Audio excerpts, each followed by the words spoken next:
And so, if I could jump in, Miss Candy, Yes, go ahead. just to respond back, right? So I just introduced three examples, right? And we're talking about the YouTube space, right? And so, would you say that Earn Your Leisure, Dave Ramsey, and Wall Street Trapper are fairly successful and have a high sub count and viewership? Would you say that, Big J? Would you agree to that? Can like you please repeat that? Because I'm looking at No, no, something else. no. But It's go all ahead. good. No, I said so when I introduced, because I was going off of what the sister Angelica was talking about in the financial sector, right? And I was saying a form of edutainment. I introduced Earn Your Leisure, Wall Street Trapper, and Dave Ramsey, right? So I gave three different looks. And I said they're all Hmm. entertaining, but they provide substantive information and they lead with that. You introduced the other brother, so I'm not familiar with him. I'd also like to throw JT the Pocket Watch in there, right? In Orlando, his homeboy that talks about real Hmm. estate, Yeah, yeah, right? Okay, so I'm also familiar with him. I'm familiar with him. right, so Yes. those are five different looks. So would you say they are all successful in this space and provide substantive information? Uh, I can't really say because 100% without I question. like Come on, Big J, you stop know playing. Yeah, Yeah, right. Like they got the they're sub count, they got the successful. viewer count, right? And They're so what I'm successful, saying, yeah. yeah. So what I'm saying is, you got to meet people where they at. You know who I personally, you one of my personal. There's three. I'm sorry, three of my personal idols, that I look to when it comes to discussing finances. Charlie Munger. Do you know who that is, Big J? That's Warren Buffett's right hand. Charlie yes, I Munger, heard of that person. John Yes. Rogers, and Michael Lee Uh-huh. Chin. Right. Hmm. Again, Yes. Charlie Munger, I know who John Rogers. I know who John Rogers is. Or John no, is he Rogers, the guy on Fox Ariel. News? No. John Rogers is Ariel Investment. It's the largest Oh yeah. Okay. black-owned Okay. investment fund in the country. Matter of fact, his right hand co-president is Melody Hobson, who's married to George Lucas, right? And then Michael Lee Hmm. Chin made his billions in Canada with his AIG investment firm, sold that and moved back to Jamaica and has been working, I think, for the last decade to build up Jamaica's infrastructure, right? So those are three people that I look to, and they are straightforward, no entertainment. But what I'm saying is, I can digest the information in multiple forms, and if we keep saying as a people, and I'm doing air quotes, y'all can't see me, but if we keep saying as a people we not monolith, then we gotta meet people where they're at, and we can't shame people for if that's how you ingest the information, that's how you ingest the information, right? There's scripture that talks about you don't feed babies meat, you give them milk because that's where they're at, and then you build them up. I'm on mute. So if I But could just but cut in for a second, but at some point, I'm sorry, Big J. I Listen, just want to clarify listen, my Big J point. So I snaps. think, If any of them people you name ever looked at a white Oh, woman before, they are against hold black. on now, because Jelly was going next. Let her go next, and then you can go after her. And I just want to say, I have somebody in the back. I can't see you because we had a full panel of 10 people, and it looks like somebody dropped. If you want to try coming back, you can come back. But go ahead, Jelly. so I was just saying to clarify my point, I was just interjecting and giving some pushback as to the idea that the only form of content that can be had is edutainment, right? And I was just speaking for myself anecdotally, but I know that I'm not speaking just for myself when I say that, right? So just to clarify, but I'll mute. hmm No, No, that's sis, and I agree with you. I wasn't pushing back necessarily on you, just offering a not a counter perspective is wrong, but Yeah, just a I get different you. perspective. Yeah, Yeah, yeah, yeah. I Salute, get you. salute. Yep. all I was saying was I was speaking on behalf of Big J. If you don't mention a fine white woman, you know what I'm saying, within that, then what you saying, Chicago Rilla, it don't count. Wait, what? What? what? That was crazy. That's how Wait, Big what J just be. happened? I think I missed He just it. yo, Big J, because you was on him. Big J, I tried to save you. Really was cooking. You know what I'm saying? I tried to save him and throw some random stuff out there. You know what I'm saying? No. Lighten the mood a You little bit. stupid. Because he'd be like, listen, we got to blame this on the white woman somehow, some way. But I don't know. Big J, defend yourself. What did I say anything about white people or women? No, he I just think threw a he's just curve. trolling you. He's Yeah, just playing with you. he just BJ. threw a curve. You know what? Though, let me leave. I'm out. I'm No, not. don't leave. Nah, Big J, don't. Big J, Nah, don't Big don't J. don't You be leave. so angry. Like, I ain't been on the stage with you in months. I think, man. Don't leave, Come on, Big Big J. J. Don't do that. Like he wasn't. I don't want you to Yeah. leave.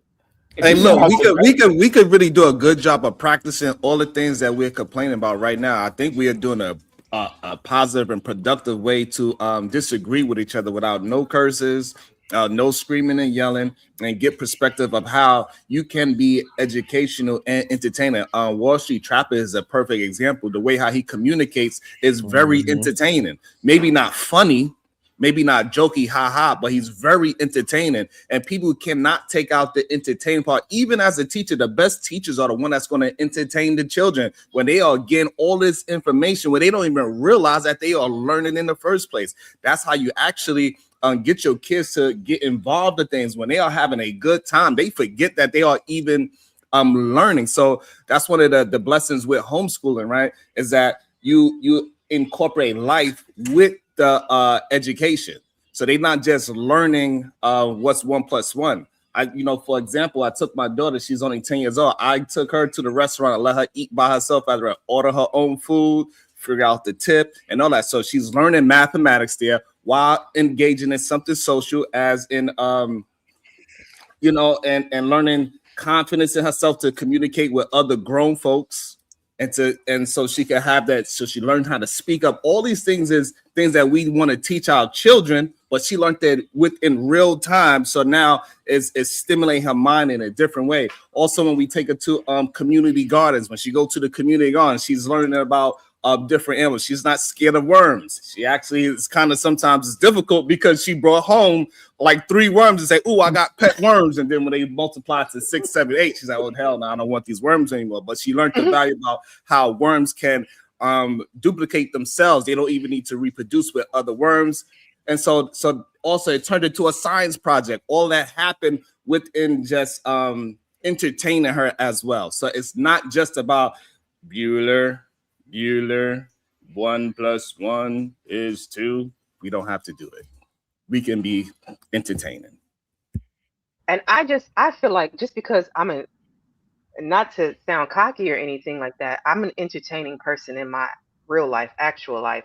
I can only bring who I am to the internet. You know what I'm saying? Like you're going to get an aspect of me. That's why I said it's going to be edutainment to some extent because I'm a jokey person. You know what I'm saying? Like this has been more of a serious stream just because of the content and what we're talking about. But Miss Candy, yeah, did you consider, if you're old enough, I don't know how old you are, and I don't want to ask, but if you are old enough to remember like the Cosby Show, Different World, Do the Right Thing, that era in the 90s, were you entertained and informed by those shows? I would say yes. Yeah, absolutely. Yeah. And then look now, when I go back and look now, Sharon, no, I'm bougie. I'm on my art. I'm in my art phase, right? So now I'm going back looking at Cosby Show, and I'm like, oh, that's a Romare Bearden back there. Oh, that's a Jacob Lawrence, right? Talk your talk. Y'all on some next level stuff, and that right there is about to make this next point to the question I'm about to ask.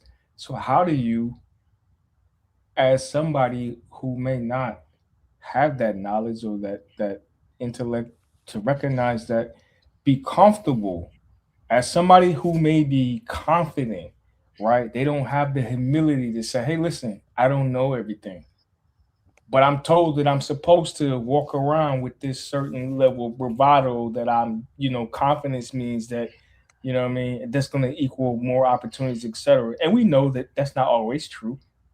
So how do you expect somebody that doesn't understand that you can gain success in being, humble and say, "Hey, listen, I don't know this. I don't know that." How can you participate in these conversations? You know what I'm saying? How would you feel comfortable to ask the question? "Oh, word, y'all talking about finance over here? Or y'all talking about investments over here?" You know what I'm saying? Because you don't want to seem like what they say, the village idiot, right? You don't want to come off as the fool. Well, that's ego though, Naf. When you in that What do you space, mean? so I'm 52. I'm a lifelong student, brother. I'm in school right now. No, I get it, Right? and I'm with No, you, but I'm like, saying I'm saying for me, and so but no, I want you to take it go ahead. away from you. We're talking about Okay. somebody that's maybe a little bit younger. I'm a little bit younger Oh than yeah, you. yeah. But But somebody that's like might be listening and be like, damn, I mean, I want to, but I don't want to come in there and I don't know what I'm talking about. I don't want to seem like this.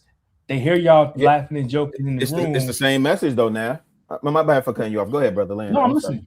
Yeah, I was to say it's the same message though, right? Because that's their ego, right? And so I've How always is it? been because I've always been professor in my neighborhood. I've always worn glasses, so the OGs in my hood has always called me professor. I'm always curious, and so what I tell the young bloods, because I deal with them now, right? I work with mentor teacher brother over in Rose in my neighborhood, right? And so I encourage them to always remain.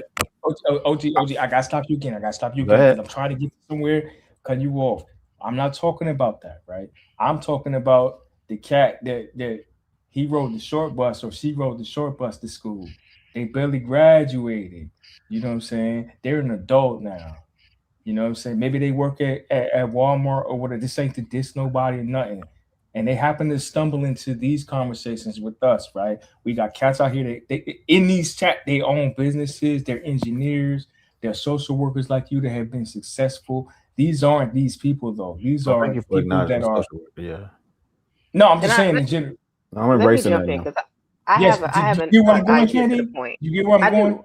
And what Yeah. I will say is I have some viewers that have confessed that they are autistic.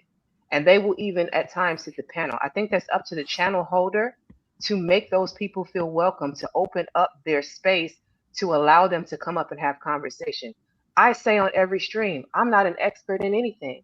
I'm just here to have a conversation and hopefully we can have a good one.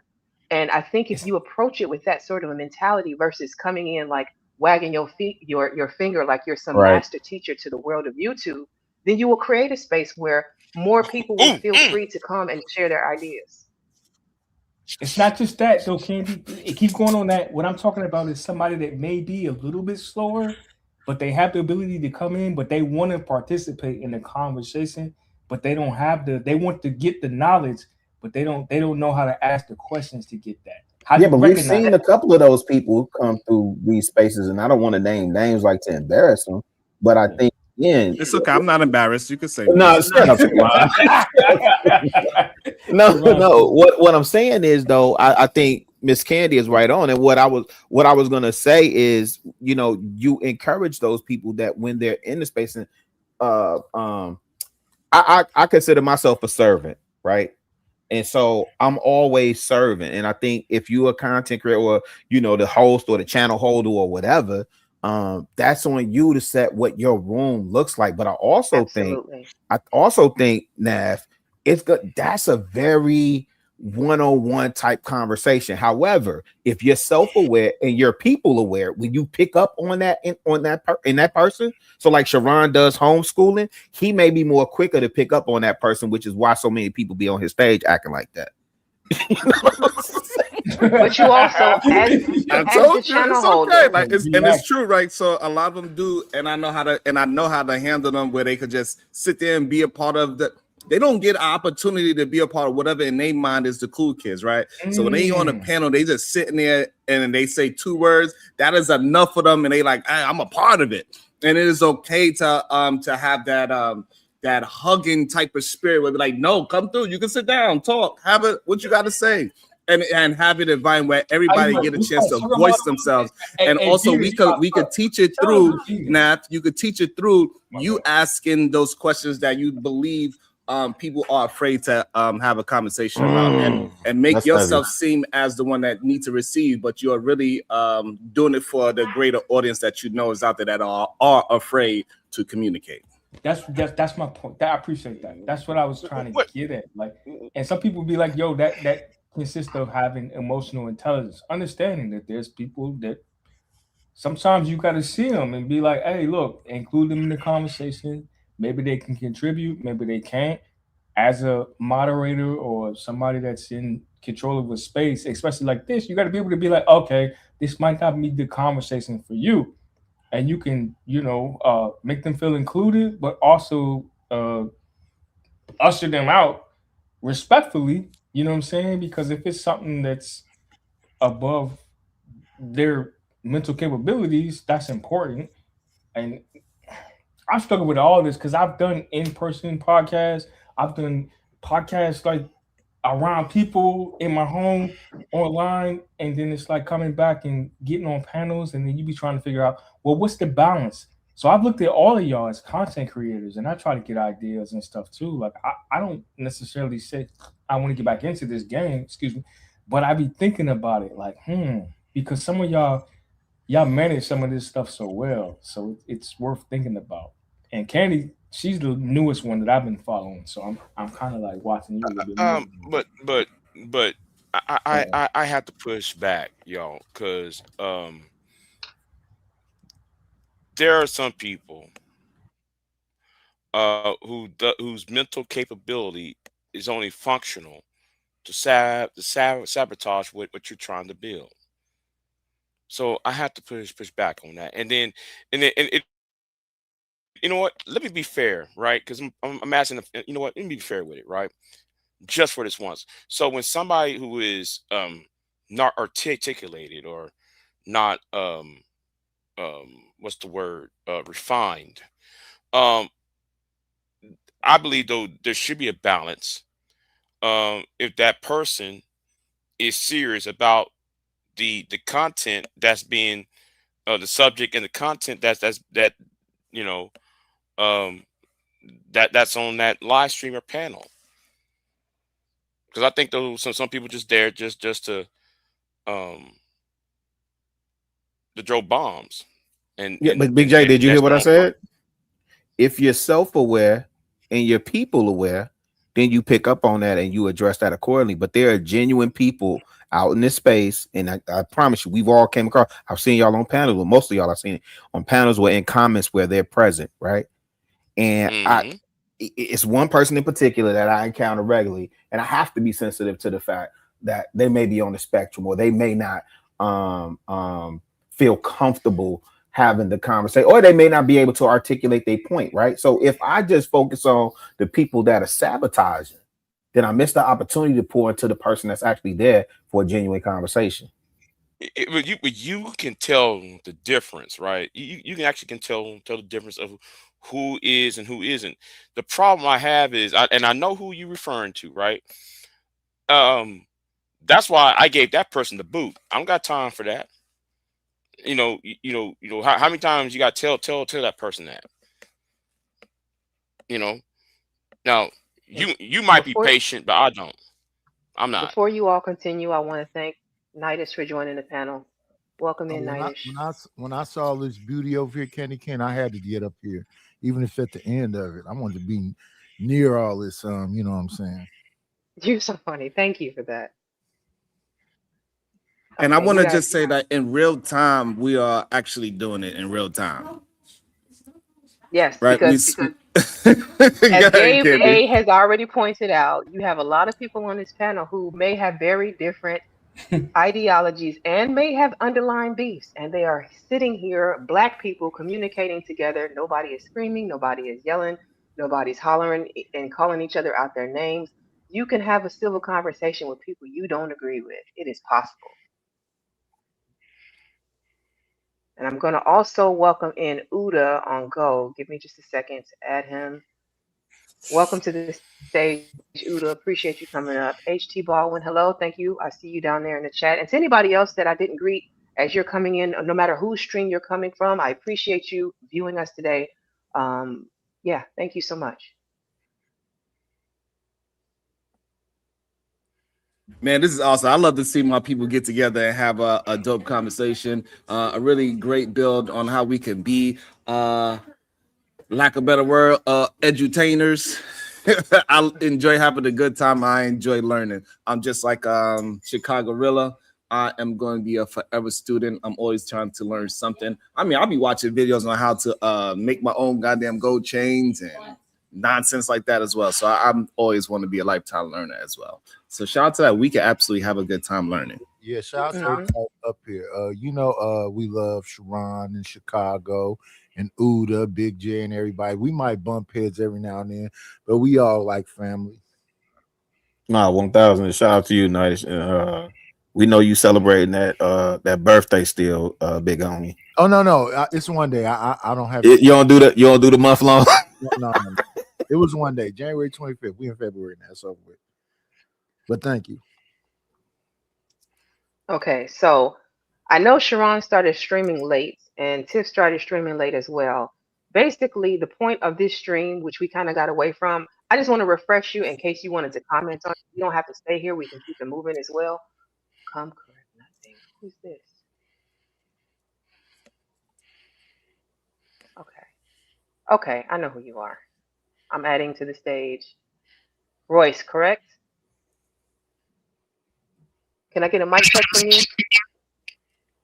Yeah, You it's got me. an echo. You got You an have echo. an echo. Yeah, I always have one. I'm not gonna be long though. Okay, well, You welcome in. All right. So Appreciate essentially what if you saw, okay, let me mute you. Wow, okay, yes. Essentially, if you saw my title, I don't know how many people saw the title or paid attention to it. It's basically pain porn for profit or sinister systemic shaping. This had to do with rage bait content and how the algorithm is fueling it. And essentially, we're creating the content that is going viral. It is usually to incite anger, wrath, whatever. But what's happening is it's leaving some lasting impacts on the community. And I said that it is fueling. I personally believe that this has helped to fuel the gender war. It's also helped to shape how Black people see each other, how we interact with each other. And I just want to know what the people think about that. Do you agree that the rage bait content, while it might be good for content creators because it gives you something to talk about, we can have stream after stream after stream. Um, but I feel like at the same time, nobody's thinking about the after effects of when we go viral for the negative things. Yeah, that's extremely true. And we need a clear goal. If we don't have a clear goal and people have their clear roles, then anything goes. Shout out to Russell. Clear goals, clear road. That sounds amazing. I just think that it's a business model and it does have bad ramifications at the end of it because people think that these skits are real. A lot of time we're reacting to skits. It's like stuff people playing in the back in discords and other stuff. And when we see it lived out, we react to it as if it's a real thing. Do you think it's possible that while we watch these skits, right, we see what happens and we don't always identify them as skits, which I think is a huge part of the problem. It's one thing if you're setting it up so people know that it's fake, it can reduce the emotional impact because a lot of people online may consider themselves to be emotionally intelligent, but a lot of people are not. And there's a lot of heated discussions that happen around some of these topics. I do feel like they fuel points on both the red pill side, both on the BWE side, all of the sides that you want to talking points. You can find a skit that's going to hit all of that and piss people off. My question is basically, do you think that people might be having these discussions, formulating opinions, and taking these opinions into their real lives? Like, are they shaping the way that we Yes. think? That's what I believe. Yes. Okay, you It is. explain Yes. why. Yeah, Yes. 1,000%. So I will say this, and I can't say why they're taking it to their lives, but what I can tell you is I had to come into accountability for the platform I was on Thursday nights. Most people that know me in the space know me for being on a particular platform on Thursday nights. It started showing up in my real life, right? So first it showed up. Which show was that? What's the name of it? I'm not saying that. I was just curious. I I don't want nobody go looking, none of that. Right? Why can't we go look? Yeah, I don't want that. You don't. I'll put it in the back chat, but I'll say that. No, don't it be wasn't. scared. No, it wasn't. So here's the thing, right? The first way it showed up is that when I was moving about the city, people would be like, "Oh, you Chicago really?" Like I'd be at Pier 31 or out shopping or wherever. It's like, "Oh, you Chicago really from Wooty Wooty Woo," because it was a big thing. That show was a big thing here in Chicago. And then I lived in Atlanta for 20 years, so I started getting people calling me from Atlanta, asking me about how I showed up on particular shows sometimes. Then it became them asking me questions. And so I had to take accountability for the way that I showed up in these conversations in a way that did not always reflect favorably, right, on my positions, if that makes sense, right? So in other words, like it almost felt like I was contributing to the cesspool of the conversation in terms of the gender war between men and women, right? And so I don't know why. Well, actually, I do know why. In this particular space, people see you as them. You're just like them. Like I tout myself as a blue collar, middle class, tax paying citizen. So people like, oh, I identify with that. I identify L7 square, nerd, all that stuff, all of that. I identify with all of that. So people see themselves in you, and then they internalize that. So in the same sense, the same people that have their gripes or whether it's male or female, they're seeing themselves in the content creators. And shoot, even if you think about KS, a lot of dudes thought they saw themselves in him, but they just, they was just happy he was slam dunking on chicks. So they resonate with that and bring all those talking points for Chicago, real life. For Chicago, those things that you just said aren't static. It's not a consistent one thing. Those lines get blurred. So absolutely. I'm a square or I'm middle class. That is a spectrum of things. So they see bits and pieces of themselves in these characters, and they don't understand that these are characters. They probably took those pieces from real life. So to me, KS was an amalgamation of BGS, Igmore, and a bunch of different people. Sinful to P. He was trying to be a player and 100 things all in one in a suit and tie. That's a great point. And a lot of times the ones that were for real benefiting off of those things, they was able to articulate in ways that people can regurgitate, and then they were seen just as intelligent as them. And so that's what started to be a big trend. A lot of the talking points that was on these panels wound up being outside. And people outside now saying, "Oh, would you rather a 6'5" person or a 6 foot or a 5'7" man like me?" Like it really actually matters. And when we all lay down, it doesn't actually matter. So I'm a little bit confused right now. Like, the disrespect is insane, bro. That's what y'all gonna do right here, for real. So hold on 1 second, Jelly. Before you all continue, we have somebody named Chang in the background. I'm not familiar with Chang. Does anybody know who anybody named Chang? No. Nobody named. All right, I'm gonna put my banner up before I bring them up. So give me just a second, y'all. One moment, please. If you don't know them, tell them to cam up. If they don't want to cam up, then we see them later. We having a productive build without them. Chang. Hold on, let me see. And the band is not up, by the way. I have to figure out where it is. Just tell him to cam up. If he ain't camming up, then it's probably somebody that we don't. It should be in your brand, the brand tab. Yeah, it should. Yeah, it's on the brand tab. Go to. Yeah. Well, I can't see it on mine because it's. But hold on. I see it. Thank you. Got it. Shane, can you? I'm gonna add him to the stage. Hello today, but the only reason I come up to absolutely not. Absolutely no, because that night was in my restaurant, right? And he ordered the that noodle, and he did not pay today. Oh my God! I don't know. Why do you sound like one of them Cam Likely?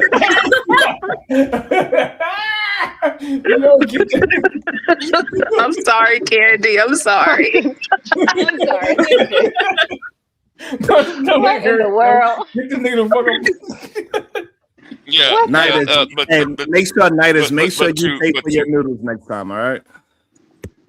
Yeah, but to add on to what Niner says, right? But the lines has been blurred already, right? Because we created those personalities, and these personalities are in mainstream media.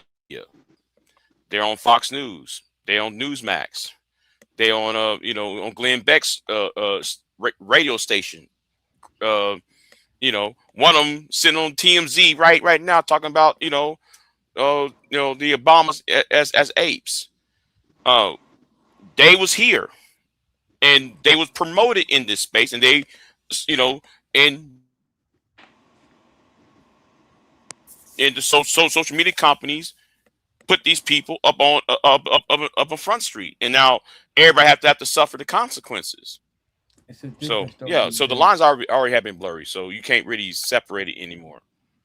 Real quick, the difference, like C-Rod7, Cynthia G, like these people existed before KS, and they said some of the most heinous things about black men.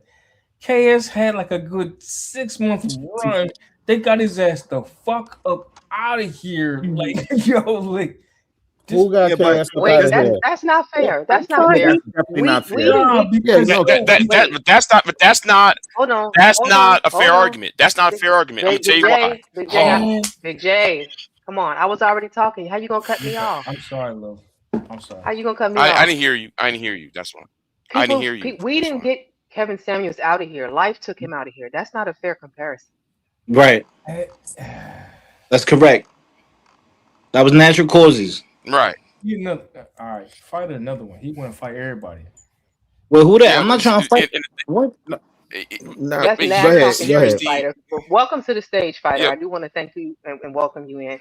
Big J, you can go ahead and continue. Yeah, but here's the thing, though, right? Since the G been on Washington State or Oregon news for the last 10 years. See, some of these content creators been on news longer than y'all been on YouTube. See, some of us been here since 2006, like I have. Exactly. Some people been on here for a very, very long time. No, the YouTube companies, the social media companies pick who is being promoted and not. That's been going on for 2 decades on here. And it's the truth. So then, to what extent do the content creators are they responsible for what they're putting out? Wait, hold on, say it again, love. I'm sorry. I said, so then to what extent are the content creators responsible for what they're putting out? 100%. It's 100%, but it seems like it only applies if it's. I didn't want to do that, Nav. I didn't want to do that. I thought that's where you was going with that when you said, "Are we doing that on this stage?" I'm saying respectfully, I'm not that familiar with the Cynthia G content. Like that's not my bag, right? And whoever else y'all was just naming, right? C-Rod7. I'm not familiar with them. And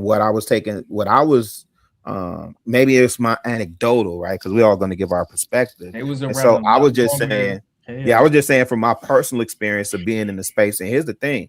I don't create a character, right? I'm not a personality or a character. The way that I am online, and if you go through some of those, you'll see I'm conflicted sometimes, right? These are real. I always used to say on Thursday, we real people dealing with real conversations in real time in real life. Anybody that front like they got the answer and they give the perfect answer when you put on the spot. None of us trained to do this.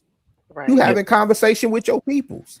But Chicago, so that may be you, but the reality is that the aspect of people being parasocial to content creators exists. Right. So when we go back to is it harmful, like some of the fuck shit that content creators put out to the audience? And I know that you earlier said that you had to make a wall or a delineation between yourself and whatever the platform was that you were associated with. Mm-hmm. But the reality is that for a lot of folks, because we have to look at this as like a YouTube university or high school where everybody comes in as a freshman and they graduate until they graduate out of the content, right? People engage in a way that they do take it seriously and they do hold on to some of the things that we say, and then take that into their real lives. And you know, like me as a mother of a son who's an adult now, I had to deal with the phase of like the Andrew Tates and the manosphere and some of their talking points and things like that while he was in school. So, I mean, if you were to transpose that into any other genre where we're having podcasts, or we're having people that have some, you know, incendiary or salacious content, like people engage with that in a real way. And we can't like say, well, oh, you know, my bad to it. Not to say that that's what you're saying, but just in general. On that, no, I'm picking up what you're putting down. He was on. He had one of those Andrew Tate types on there with him, and that's who he bumped head with most of the time. And that's why we can't keep looking at these parents as it's just some silly buffoonery. It is just silly entertainment. It spills out into real life. Even jokes. A lot of people live by some of the philosophies that comedians said on stages. Everything is not just for play. We got to take, when people are consuming things, it ain't just food that you consume. You consume the things that you watch, you consume the things that you read, you consume the things that you listen. And more people are listening to music and podcasts than their parents. So we got to start looking at it and paying attention to it, and stop acting as if because it's on a podcast that nobody know that it doesn't mean anything. It means a lot to the person that is watching it. Fair enough. This is the difference, right? This space, as far as quote unquote the manosphere, was supposed to be a space that was for men. It started online as blogs, right? And it just morphed into this where we can have conversations like, oh, dang, you know what? I was dating this chick. You know what I'm saying? I've been cheated on. You know what I'm saying? I've cheated. You know what I'm saying? Like I've dated, I've been in love, I had my heart broken, et cetera, et cetera. But these aren't things that you can just talk about outside of the barbershop or whatever. And then it was like the space you could be like, when you get older and it's like, yo, you know, not just could get up here and be like, yo, I'm a widower, you know what I'm saying? Or I'm, you know what I mean? Like that's not an average space for a man, because the world does not give a fuck about what men go through when it comes to heartbreak and loss, and they don't necessarily see you as that. You are a tool, you are a resource, you are supposed to be strong 24/7, 365. You are not allowed days off to mourn. You know what I'm saying? So this space was created to where men can be like, dang, you know what I'm saying? Yo, I lost my wife to cancer. You know what I'm saying? Or my wife cheated on me, etc. It's not all cheating and all this other stuff that cats like to think about. Oh, I'm too short. My dick wasn't big enough. Forgive my language, etc. It's not all of that, but it originally was created for men to have a safe space to have conversations. And what happened was more stuff started to get exposed. Like, wait a minute, we starting to see a pattern here. And then when that started to come out, it was like, wait a minute. And then now more people started to get introduced into the conversation that was supposed to be a space for men to just have a conversation, hey, bro, yo, you fucked up. You was out there cheating on your wife. You need to go home and make that shit right. Because we was having these conversations too. All right, you know what? You right, OG. You right, I need to. But do you feel like people don't want to have relationship conversations all the time, though? No, I'm not saying that. But what I'm saying is that doesn't change the fact that we might not want to have the conversation. Doesn't change the fact that life just changes. That doesn't happen. You know what I'm saying? So I think space is what I'm saying. So and I it think just got changed to something else, and then now it came entertainment, and then it went from that to like now it's not productive anymore. So there are no more spaces to have productive conversations for when people do actually have real life problems. Where can you go to have these conversations? So I think the places are there. I think men want to believe that nobody cares about them, and where clearly, like how you said, this space proves, or the manosphere space. I don't know if this is a manosphere space or not, but the internet proved that people care about men and what they say and what they do and how they act and how they react to life. And them being fathers, them being husbands, people actually care. However, for a long time, men been believe remedial rhetoric that nobody cares about them and they just a tool to just go out and work till they die and do nothing else. No, men are very important to a family. And we got to start embracing that it is okay for men to have emotions. You shouldn't live through your emotions, but it's okay to have them, express them, and tell your loved ones how you feeling at the time. You just cannot sit there. You get punched in the face. Okay, I come to your house. I see you on the floor. I'm going to help you up. Tomorrow, I better not see you on the floor talking about you got punched in the face from yesterday. So it got to be a time where, okay, we can address it. Then it also got to be time when we got to say, hey, you cannot keep living in that trauma anymore. I'm going to jump out here. I just watched the joint on Netflix, right? Forever. Some of y'all might have seen that, right? Y'all be big on these shows. So I be watching some of these shows. Is that the one with the guy was messing with the girl and he came from a rich family or something? He's supposed to have been like no. Was he a basketball player or something? What? No, Forever. What's the name? Can you repeat it? I didn't hear you. I'm sorry. It's called. What was the name? It's called Forever. It had Megan Good and what's the boy from How Stella Got a Groove? Yeah, I don't know what that is. No, it's good though, because I be like listening to some of these joints low key, but it's good though. The same way they said his and hers were good.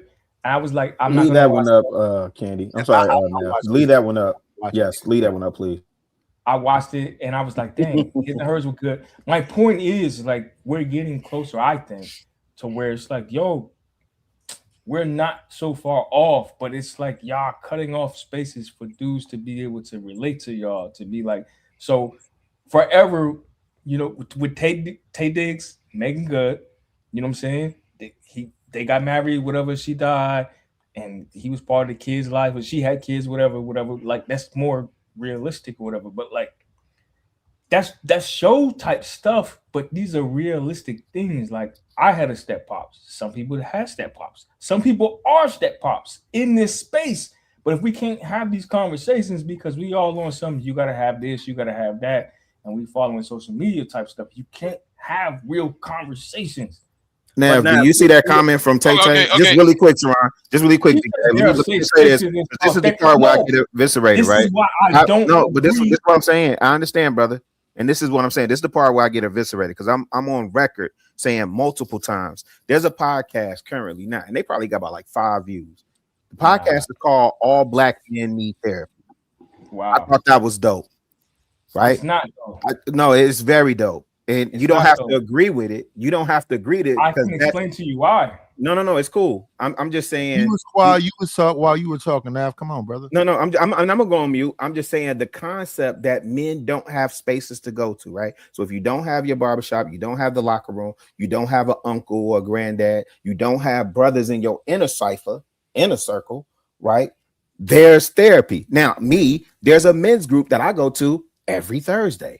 Right, my job offers me 20 free sessions a year, right? And I go to therapy just for a wellness check, just to, you know, how you take your car and you make sure everything is functioning straight.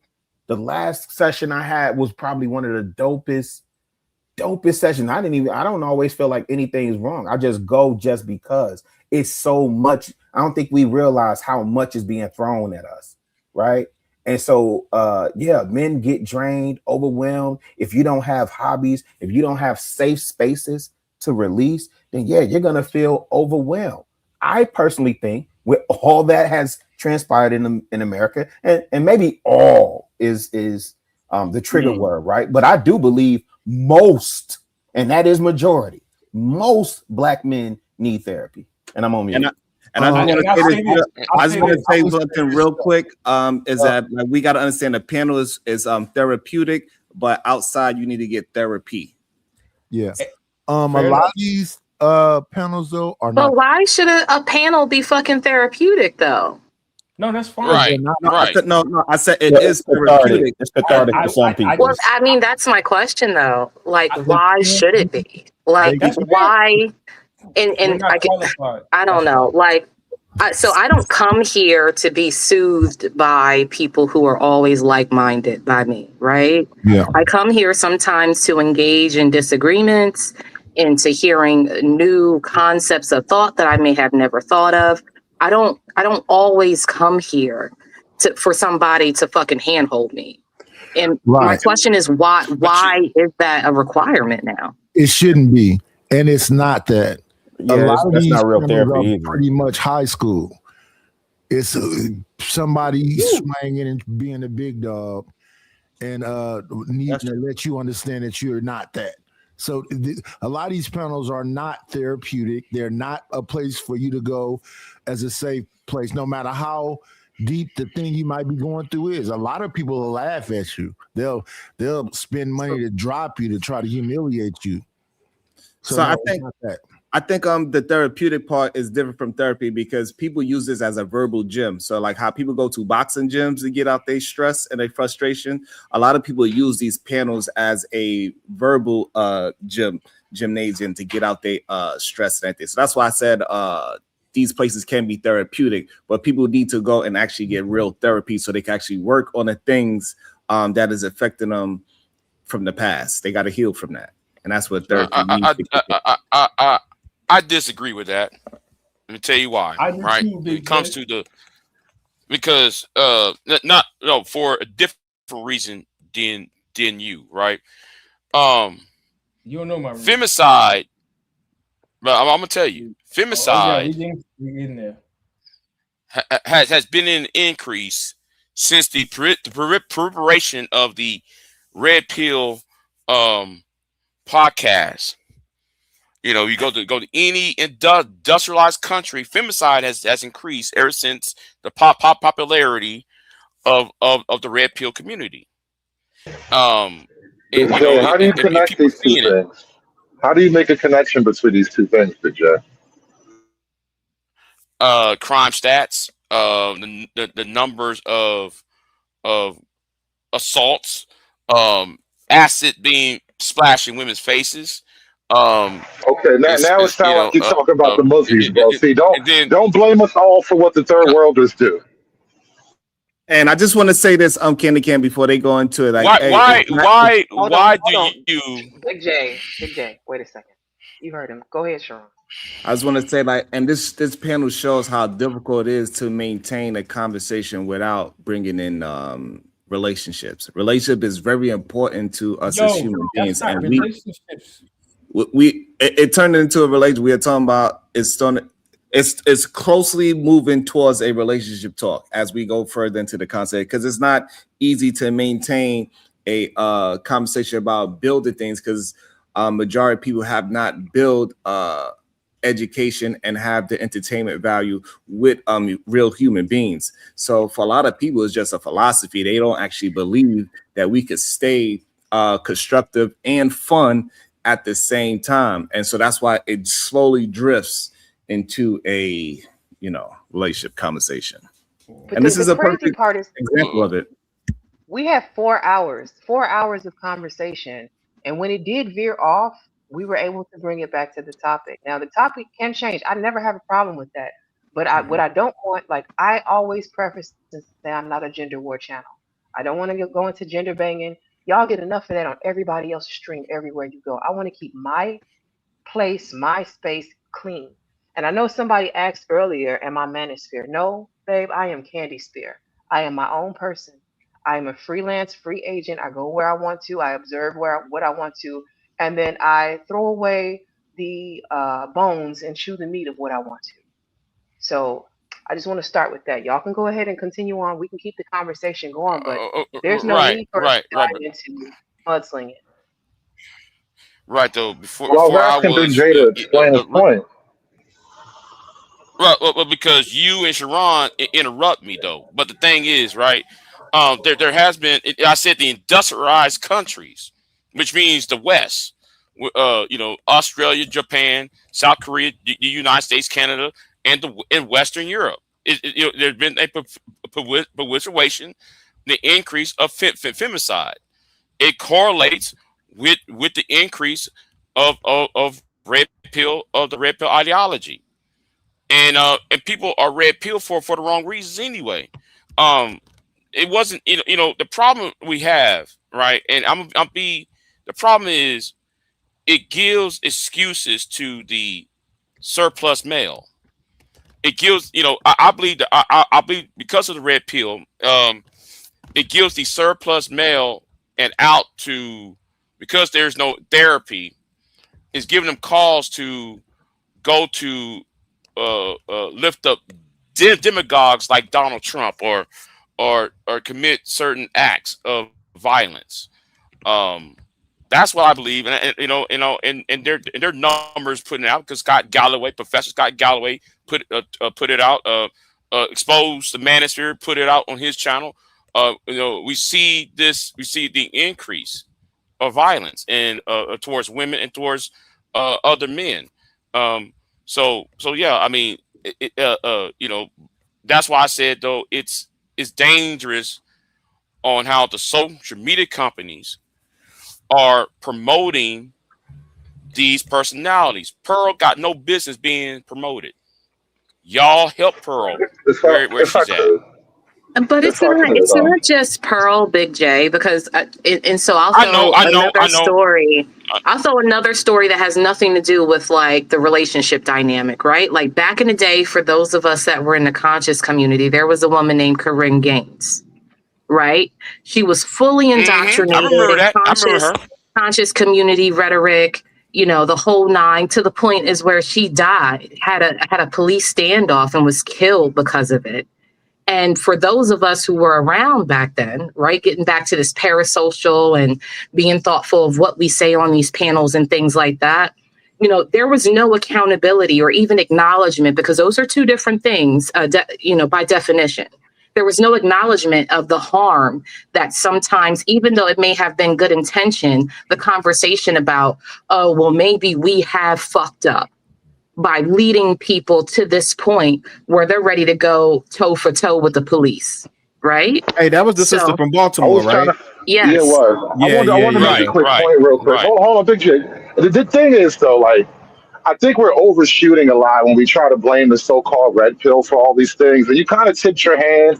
We started talking about femicide and things like acid attacks, bro. Those are notoriously third world behaviors. And you're trying to blame first world men for third world shit just because third worlders are way too many deep. They're way too deep over here. That's the problem. But that's a whole other thing. You're blaming us for shit we don't really do. I have a question. To all of the You're men on the being panel. hold on. I'll let you respond, Big J, and after that, I want to go because I have a question for the men on the panel. Go ahead. No, go ahead, Candy. Okay, so Nath said that he doesn't agree with the therapy thing. My question is to the men who we have here now.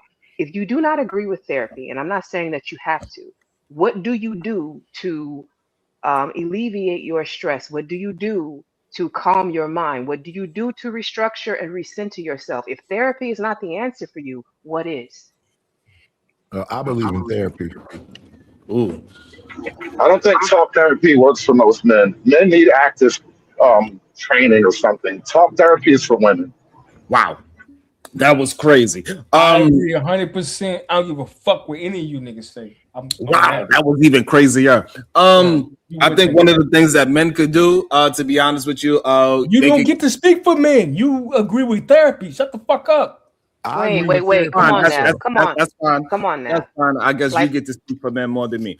But the thing is this: I think men, speaking as one, as a leader of my family, personally, that men that are going through some things, they need to write down something, write in the journal and reevaluate, reflect on what they did for the day. I think men need to also have a schedule for themselves and understand what they are supposed to be accomplishing for the day. So this way they can always refer back to it when they start to stray away. I think our brothers need to do some physicalness, maybe walk 15 minutes this way and 15 minutes that way. Do at least 2 push-ups a goddamn day, because that will keep your estrogen away. We got to find other ways to express ourselves, and it is okay for you as a man to express yourself and to emote in other ways other than anger. Yeah, maybe take off your shoes, go on. Skills on how to keep the estrogen up. What? Yeah. Oh, go ahead, Nightish. No, I want all the real men to speak up for some reason because they keep yelling. Go ahead. Whoever that was, go ahead. I do that. So listen, you show me the man that will follow Sharon into a firefight or some shit like that. That's the nigga that you follow. He talking about all this other stuff. Like, yo, listen, I'm all for. Yes, we do need, mental health and people that can talk us through it. What I'm saying is there's not a fair representative or representation of men who qualify to have these conversations. The field is dominated by women. So when they try to talk to a man that's been through some trauma or whatever, they try to come to you from you need to tap into your emotions, and they come to you from a female perspective. And what we see is women want you to be able to connect to them, emotionally, but then they can't understand that there's a side of you that has nothing to do with that. They can't tap into that. That's why you need a father. That's why you need a masculine figure. That's why when you play sports or you go into the military, you get something different that cannot be duplicated or replaced by your mother or your oldest sister or your auntie or whatever. The same way, we're not going to try to do that for women, but women believe that they can replace that with their sons. I can make you to be this man that I know he's not shit, but he's so hard and something about him is so aggressive and gangster. I'm going to have his baby. You know what I mean? Like, with that being said, could somebody What are we talking about? I don't know what I'm talking about. Yeah. But here is the thing though. But hold on. Y'all are cutting Nightish off. Yeah. I just want to ask you, brother. I think his name is Naf that was just talking. So with that being said, since you own the key to masculinity, could people come to you? What are you talking about? Come to me. You said that you think that is this certain kind of way, so it sounds like you had a key to what I'm talking about, I'm speaking in general. Listen, brother, receive what I'm saying. So since it seems like you have some clue or answer to what masculinity is, could they come to you? I've led though. I have a son. What does this have to do with? Like, y'all always do this. Y'all want to make it personal. Why? It's not about being personal. It sounds like you have some idea about what masculinity really is. So what I said was very simple. If you have the keys, can they come to you? But I'm not out here portraying that I have the keys. That's what you just did moments ago. No, that's what you're trying to say. No, but that's what you said. How? You don't listen to yourself? yourself? Say niggas need daddies. He literally said people need daddies. That's what I heard. Therapy sounds like conversations with fatherless children. That's what therapy sounds like. So okay, let me ask you a question. I need to know how many brothers on this stage been to therapy before. No, I'm asking. So because Nav, Hood, like the brothers that don't agree with therapy. I have. I actually have. I have. That shit is lame. I have. It's not the magic you're telling me that it is. Hold on. No. I'm not saying that, brother. I also don't disparage brothers who don't feel the need to go to a therapist, right? Like, that's not for you. I understand, right? But there are a lot of brothers out here that do. And if you were with a therapist, it's the same as when you have a PCP, primary care physician, right? You don't go with the first primary care physician. You go with the one that suits you, right? So if you didn't audition your therapist and your therapist didn't give you work to do, then you might not have been with the right person. Chicago. So if how many cats have shot, killed, or robbed a nigga? That changes the conversation too, right? Not really. I have absolutely not really. No. Absolutely not. Because it's cats that done it though, right? But does that make you less qualified to engage in a conversation? No. I'm cool with having the conversation. It just seems to be. I'm not putting this on you. Go ahead. Yeah, go ahead. That was a general conversation. That wasn't directed to anybody. I'm just asking in general, like, because we all know cats that did time, that done some shit that they regret. You said everything, brother. But here is my problem. What does this have to do with the topic, though? What does it? Hold on. Yeah. We move because it changes, Jelly. Like, we don't move the topic. Now they're talking about therapy. Kenny, because this is men on men type shit, and I apologize. Like this ain't got nothing to do with you, love. It's just men shit. I'm sorry. It's okay if it's men. I don't mind having some conversation surrounding like issues that deal with men. Okay, I do have a question for you though. You did say that majority of the therapists are women. Do you know that you can specifically seek out male therapists if you wanted them? Yes. So then that nigga was trained by a woman though. That's the whole thing is female centered.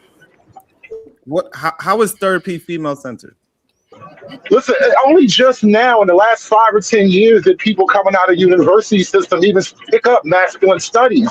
For the last 40 years, you were figuring out how to talk to women. No, but what? Right. So in this day and age, how is therapy female centered? Why men cannot go? It only just now. You already asked it. You already asked it twice. Let me finish the question. It doesn't why matter. Why men cannot go and find another male? That's not therapist? how this shit works, bro. I'm asking. I was asking Hood because he's been there. So I know, but they're teaching this in the schools, bro. Are y'all familiar with Jeff St. James? Wait. Before we go to what they're teaching in schools, Hood, would you be able to kind of explain why a male therapist is female centric? One, because therapy as an institution was mostly dominated by women. It winds up being women talking to women about how to get men to behave. That's like what couples therapy winds up boiling down to. So what happens is most of the training process. Can I stop you right there, Hood? Because no, you cannot stop me. Because don't fucking stop me. Don't fucking stop me when you tell me you want to clarify your point. Let me fucking talk now. Let me finish my answer before you cut me off. Don't do anything. Well, don't do anything. Let me talk then. No, I will not. When you told me to pause, don't do that. You told me to pause to wait for the question. Will you just let me talk? No, let me just finish my point. I didn't say 3 words and you didn't get it out. Let him get it out, and then you can ask your question after him, Sean. Go ahead, conservative. Finish what you're saying. Thank you, ma'am. The whole industry started out female dominated. And so just because a couple of niggas come along in the last 5 years doesn't change the entire history of the industry. Let him get his point off. Y'all can rebuttal him, but it's not like, listen, it's really bad for the audio if we overtalk each other. How much of this pop psychology? How much of this pop psychology has been devoted to understanding men? For 150 years. Can you check your Cash App? Yeah. Yes, I can check my Cash. What I wanted to ask is that we're not talking about couples therapy. We're just talking about men going to other men for therapy in today's time. And so why is it that you believe that in today's time, when the past before I answer, I did ask you a question. Okay, you think the therapy is I didn't hear. I heard Sharon speaking, and then somebody cut in and asked the question. I couldn't hear what the question is. No, my you all apologies. go, I asked Sharon a question, and he refused to answer. He's asking me another question instead of answering the question. Okay, before you go, let me play the money song because I did get a Cash App. I want to honor the money. I'm going to play it, and then we can come back and get into the questions between Sharon and Hood Conservative. One moment, please.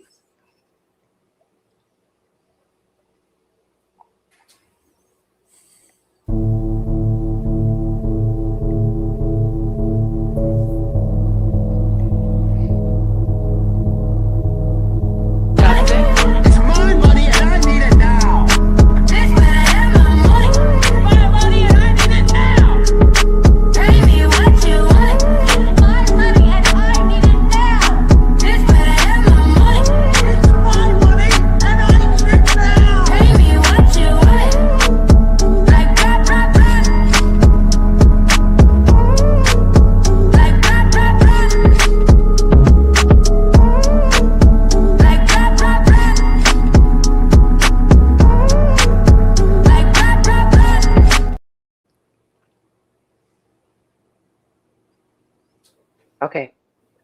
Thank you for that. I appreciate all of the Cash Apps and all of the likes, the shares, everything. And I'm going to go ahead. We have Bronsberg in the back. One second. I'm going to add him to the stage, and I have Silent as well. What's going You're on, Bronsberg? what's good? Yep. What's good? Y'all go ahead and talk. I'll jump in when it's time. How much of this therapy literature has been devoted to understanding men? So historically, what I understand is that it was dominated by males. It was Western. Yeah, initially in the beginning, yeah. So like you had Sigmund Freud, wasn't he one of the most famous? Yes. Okay.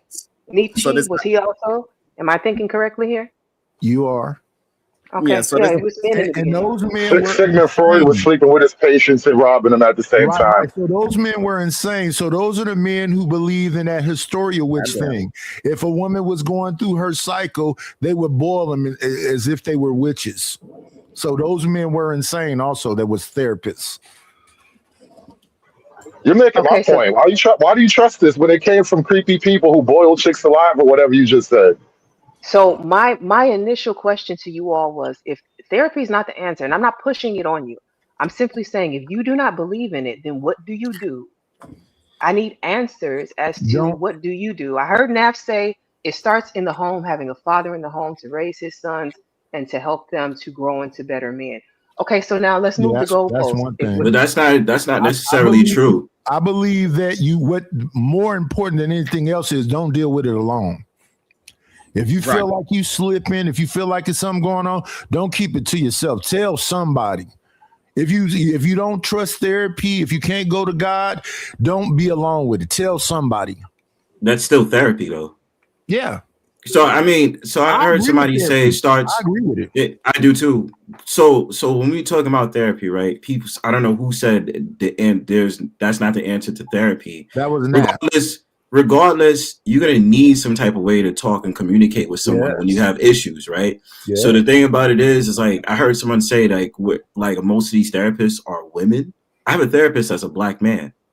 You feel me? So if therapy is not the answer, I don't see what is, because usually what happens in the black community with black men, I'm gonna be real and put it out there, we use drugs or other ways as a coping mechanism instead of getting to the root cause of what our problem is. Yes. And even when I reached out to people, I said, yo, why don't you go to therapy? They'd be like, nah, I'm good, man. I'm good, fam. And they'd be like, why? Because if you complain that much, then who are you going to go to? And especially if you say the father in the home, how many times has that been to the point where even the son is not supported by his own father? A lot of times. A lot. So the home is not always the answer. I need to make another observation. And I know not everybody follows the same religious doctrine, but it occurs to me that therapy, that nigga's your secular priest. That's all this is. This is a secular priest. And you really need a religious scheme. Your therapist is not going to help you get your proper framework right. I don't think the therapy thing works all like people say it is. You need something a lot deeper than therapy most of the time. And really, when I said therapy, I'm specifically saying talk therapy doesn't really do it for men. Yeah. So did you answer the question? Hold on. No, Hold on 1 second for me, Nidish.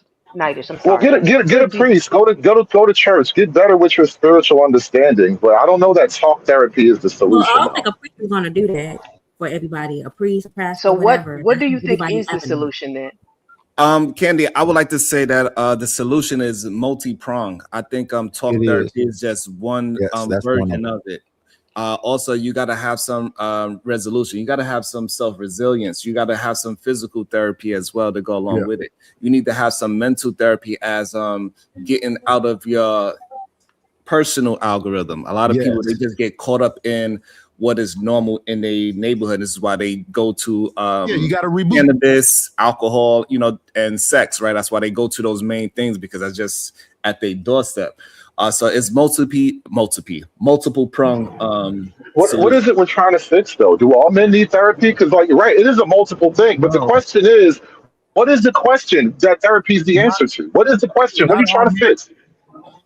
Hood, not all men need therapy, but the people who think they need therapy need to vocalize it. Some men can deal with all these different things. Like if we talk about 2026, what are we talking about? Aliens, we talking about the dollar plummeting, we talking about World War III. It's a lot of stuff that people got to unpack that they're not unpacking. They just sitting in their house alone, drinking and smoking and screwing. And joining these panels talking bullshit. And that too. And I'm gonna be frankly honest. Some of these men, I ain't gonna say names, so I don't want to start shit. Some of these dudes that's leading panels depend on women to have a conversation about men. I will put a stake in that claim. I'll put a stake in that claim because sometimes I feel like some of these topics is none of these women's business. But for some odd reason, some of these men depend on these women to have conversations directly about black men and black men alone. It's crazy to me. But women are fun to talk to. But you don't need to have a conversation about black men if it's about black men. Why are you involving black women? Well, okay, but that's y'all problem. I'm gonna ask y'all this question: how many of y'all? Wait, brother. How many of y'all? Hold on. Let me ask a question. How many of y'all? Can we have a hold on? Let me ask a question real quick, bro. How many of y'all have led panels where it's been directly men only without the interference of women in the conversation? How many of y'all have done it? Me for years. I have. Most of my panels are male. I don't really have a chick running crazy in my house. Ain't no women on y'all panel.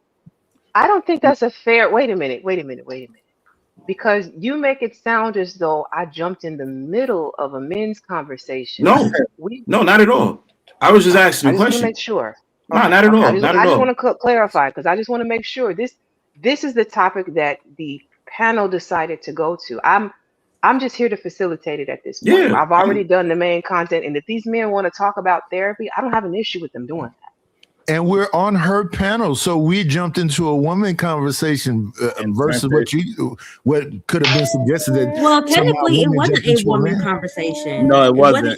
I'm just asking questions. It's because y'all made it about men, right? So I'm just asking questions. No, we didn't make it about men. If you actually was listening to the stream, you'll realize we was actually having a conversation about rage-baiting content. Yeah. So it wasn't gender specific. At all. Yeah. I was just being a bit facetious with the brother because it always puzzles me when they go, "Why are women talking? Why is women up here? What is that about?" No, I'm saying that in regards, like, I'm just curious. It's not. I understand where I'm at. Obviously, this is a woman's panel, but it's just when y'all have conversations about men in therapy, and then when it interfered with like panels and shit, I was just curious. You feel me? Maybe I've worded it wrong, or maybe not. But I was just curious in that. I wanted to know y'all brothers' opinions. Well, I think you should utilize everything that's available. You should not walk away from anything. So if you can go to a church and you can get the answers, if you can go to a therapist and you can get the answer, you can go to your brother and get the answers. You need to go somewhere. You shouldn't be alone with it. That's still therapy. And also, I believe that men need to start recognizing the solution to their problem. We had a few solutions that people said, and they just went straight to a new problem instead of diving into the solution that was represented on this panel today. At least 5 different solutions came about from men that are dealing with whatever it is that they're dealing with. But Sharon, you know what people will do for every solution you have? They got a brand new problem for you. And that's what we need men to start recognizing that they are doing those things. And I believe that it is okay for us to recognize that, yes, men need therapy, and it is okay. A lot of men go through life believing that nobody cares about them, and it's just not a true statement. And we got to get past that. So men are more expressing themselves. Sharon, you say that as if we are to believe your therapists love you. Your therapists don't love you no more than the hooker love you. Once the money gone, they gone, bro. What are you doing? You're making it emotional when it doesn't need to be emotional at all. No, it's not. It was not about love. It was about since y'all go ahead. I would love to answer it. Thank you. So it's not it's about the therapist giving you tools so you can keep moving forward. You shouldn't have to stay with the therapist after the situation is fixed, right? So after that, whatever that thing is that you need to go to help correct or find a way to cope with that situation, you need to use those tools day to day. Me personally, I never been to a therapist, so I'm one of those men that you're talking about that you're saying that doesn't need therapy and is able to work out all of his demons through self-reflection. So you're offering solutions that you don't even understand internally. Then this is amazing. No, so hold on, but that's not true because I gave you a solution that didn't need a therapist. I said you need to learn how to journal. You need to do self-reflection. Walk 15 minutes this way and that way. Well, you said multiple times men need therapy, but you've never been. How do you know niggas need a thing that you've never had? Because when I'm communicating with them and I give them a solution and they keep on trying to find ways to poke holes in it, I realize that whatever I'm giving them, they don't want to accept it. So they need to go to somewhere. They need to go somewhere else. And clearly, it is not these panels because the panel's been going on for 20 years, and that didn't help the young gentleman as well. So therefore, you have the failed manosphere. You don't want to listen to somebody that is showing and proving what they did to get up out of their negative form of thinking. So therefore, the only solution I see left is therapy. So that's wait. By and large, go ahead, Shahud. Wait, before you go, I do want to hold on 1 second, please, for me. There's somebody in the back trying to come up. Unfortunately, the panel's full. I can't let you up. If you can tell me who you are in the chat, maybe we can rotate someone in and we'll rotate someone out. But somebody's trying to hit the panel and I can't let you up. I have a limit of 10 people. Or you can spend some money and drop somebody come up. Do you know the name? Do we know the person? I can't even tell who it is because I can't see them. It's not showing me. Is it Gabe? Gabe is the one that sat there and said it's full in the chat. Gabe, I can drop down. That's Gabe. Okay, Silent. If you don't mind dropping, you can come back. I just want to give him the chance to come in and say what he wants. We never got an opportunity to hear nothing from the brother first. Can you say something before you go? Oh, yes. Never mind. Sorry, Silent. You can always silent. His name is Silent. Ironically. Gabe, it's open. Now, here's the thing. Silent comes up and he'll come up and support. Silent doesn't do a lot of talking, which is why I didn't really press for him to if he wants to put his input, he can, but Silent just mainly comes to hang out. Well, shout out to you, brother, for coming up in the first place. I'm enjoying myself. Candy, you got something cool going on over here. I've been trying, Nightish. I do. I'm small but mighty. Hey, Candy, you're not trying. You doing, baby girl, and I'm gonna support you any chance I get if I can. I appreciate that. What up, Gabe? Well, Candy, the point I wanted to make a second ago, though, I don't think most men, the kind of men who have problems that you think therapy can fix, most men don't have problems that words can solve. And this is my big issue with therapy. It's talk therapy in particular. Most men who have serious problems, it's not a conversational thing. And so it's like we're setting men up to just talk indefinitely, where most of the time it's like a thing that needs to change. Either you have the power to change it or you have the ability to get around it, but something needs to change. And it's not a thing that you can just talk your way out of. Yes, you can. I understand. I definitely disagree with what he just said. Because my thing about it is talk therapy is supposed to be a solution to help you arise from the problem that you're going through. Too many times men will sit up there and use other means not to talk about what's on their mind. And that's the problem. So you'll sit up there and say, oh, therapy is emotional. No, therapy is a guide. Just like how you have your father or you have friends who's helping you when times get hard. So talking therapy could be a solution for various of men to get through the problems that they're going through if they don't know how to do it themselves. It's not a problem. This is the second time. This is the second time that came up. So it's 1 second. Let me ask the brother just was talking. Have you done it? I just said that I'm with a therapist. Okay, I just was asking. I'm not trying to. So I'm not bad. I meant to say it like that. I just talk aggressively sometimes. But yeah. Well, look, this is the second time this came up. So it seems like the therapist is to replace the family structure that you would have normally had. Your friends, your family, your church. Not true. This is a secular religious scheme. Not true. Not true. You can still be related. You still can have a great relationship with your family and still go to church and still see a therapist. That's not a correlation, dude. But some people don't have the family or the church. They just out here. But that either way. All I'm saying is either way you can have it. I'm not combating what you're saying. Okay. I'm just saying in regards to that, it's not replacing anything. If anything, it could add something, right? You can be healthy as I don't know what, but maybe you just need a therapist to talk about things that you're going through. And I don't see anything wrong with that. Great point, because sometimes I think people don't understand, like when you are also that father figure in your family and everybody always comes to you, who do you go to, right? And sometimes that person, that strong male figure in your family, he might need somebody to speak to as well. And that could be a therapist. He could have that church, he could have all the things, all the accolades, but he eventually might need somebody to unload a lot of the mental strain that it goes with maintaining a family structure. And it's not gender. So this is the third time we brought this up. So this is for people with a broken social network. Okay. True. It doesn't mean it's a broken social network. One second. Hood conservative. You do realize a lot of people have broken social networks. They really, it doesn't matter. They have a big family. They ignore them. They don't have friends. You know, a lot of people are like that.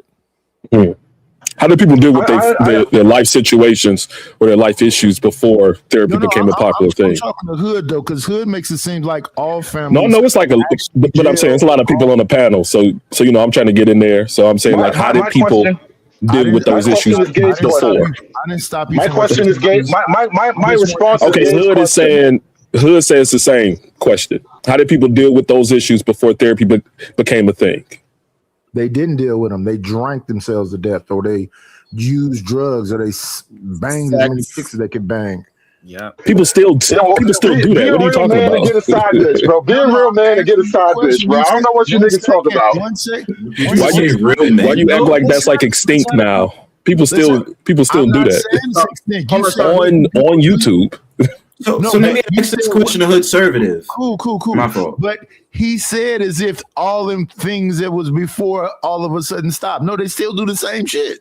So can I ask this question to Hood conservative? Literally what I said. So Hood conservative. So are you saying as a man? Are you saying as a man going to a therapist makes me weak? As a man, good question. Does it make me weak? As a man, I think this modern. As a man, I think this modern culture encourages weakness. Yes or no? Going to a therapist makes me weak as a man. I don't know you as a man to insult you that way, but I think therapy encourages weakness in men. Do with that what you want, bro. But it makes him less than a man then. It makes me less of a man if I decide to go to a therapist? That's wild. So Overall, the process encourages weakness. Yes, it does. How? You either do or don't. What the hell did this? Just like Gabe said, what did men do before you had a shoulder to cry on? You fucking did this. You solved your problem. You got up there and you fixed it, my nigga. No, you still can't be a therapist. So what are you talking about? Hold on, fellas. Let's bring it back down. We don't need to. Choppy. Okay, look, that's what I'm saying. You use substance as a way to conquer your problems. That makes you more weak than sitting up there seeing someone to talk to, though. No. I'm saying no, Sharon. I'm not yelling. I do think right now it's very easy. Hold on, we have to have one mic. Y'all. I do think right now people. Hold on 1 second. Y'all. No. I'm still talking. Everybody talking. So what I'm saying is that I do think that. No. I'm saying that. You go right after me. Hold on 1 second. What I'm saying is that I think a lot of. Ma'am, you don't host. Don't let Sharon host. I just got here. Listen. Hold on. Hey, fellas, y'all gotta stop screaming. Y'all, your microphone. No, I'm saying, Sharon, like you can go right after me because you've been on the panel. Like I just got here, so it's no reason for you to hog the mic.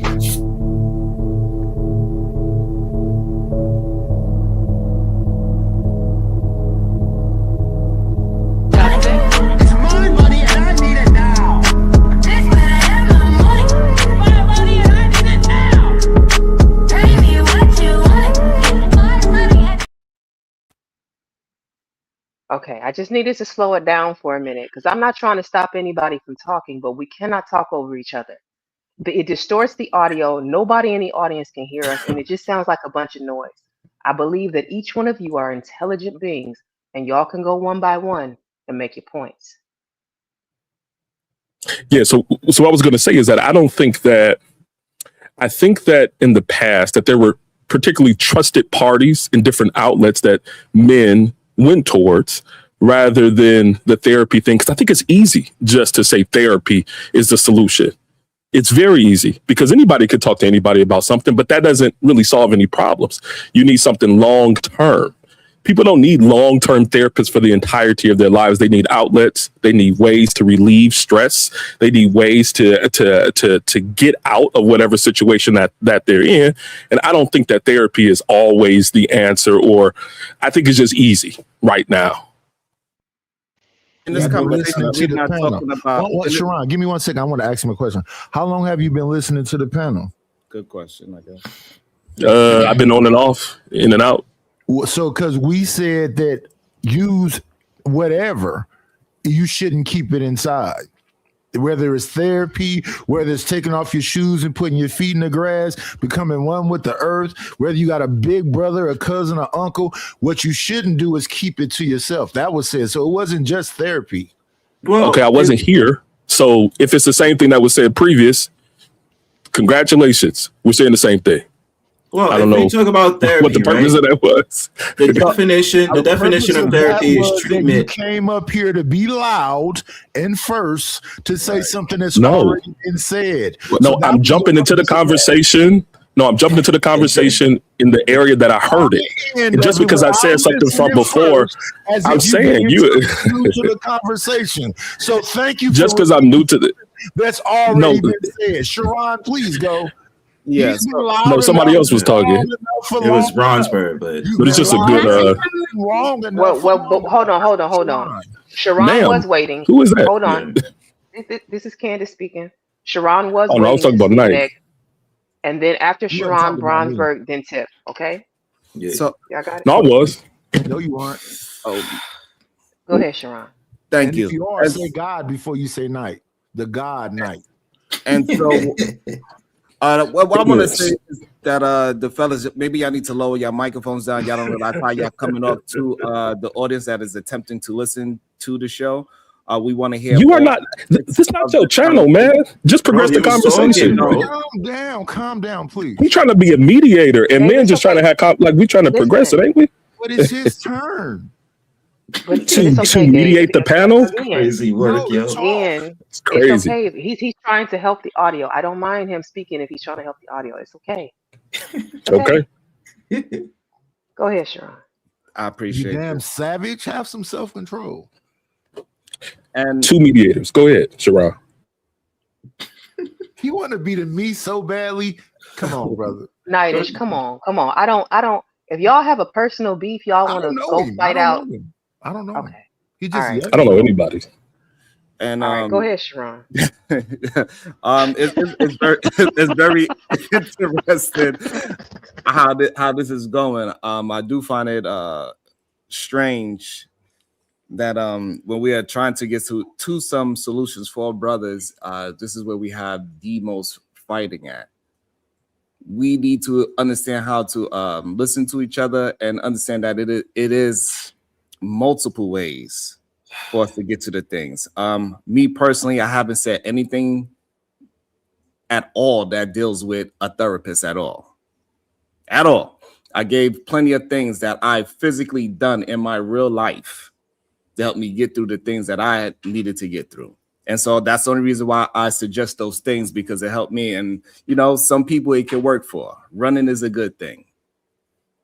Get some miles in, get your heart up. And I'll end it with this. So if you have that father figure that you talk to and he gives you solutions and resolve, does that make you less of a man because you didn't go to a certified therapist, but you went to your father?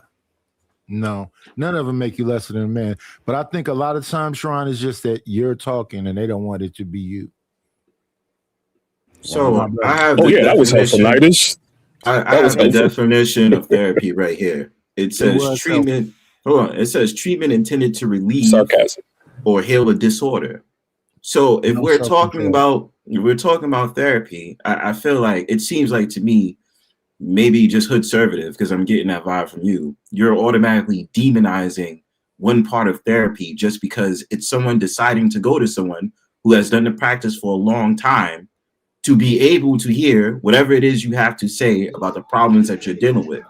I don't see how it makes you weaker as a man. Hold on. I don't see how it makes you weaker as a man just because you have the availability to go see someone about a problem you're facing or something that you're dealing with. Brother, that was a skill issue. You personalized the question, so you know you're gonna have to stand in front of the bullet. That was on you. Second of all, get shot. You put yourself in that question about a weak man. I did not want to make it about you, but you insisted about a week. You said you insisted, my nigga. You insisted. I mean, you but Brownsburg, like he said, he think that is weak.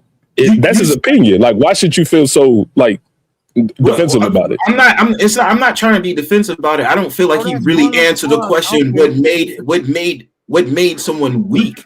What makes someone weak? I can tell you if you would just let me, but you keep want to fight about it. That's why I said you put yourself in front of the bullet, my nigga. You made yourself the target of that shit. I can answer you plainly without making it about you if you like. I'm cool with all the smoke, G. Pause from y'all. Conservative is correct. If you're going to ask him a question, whether you agree with the answer you're receiving or not, you got to let him finish. Yes. And then you can rebuttal it afterwards. It's crazy work. Go ahead.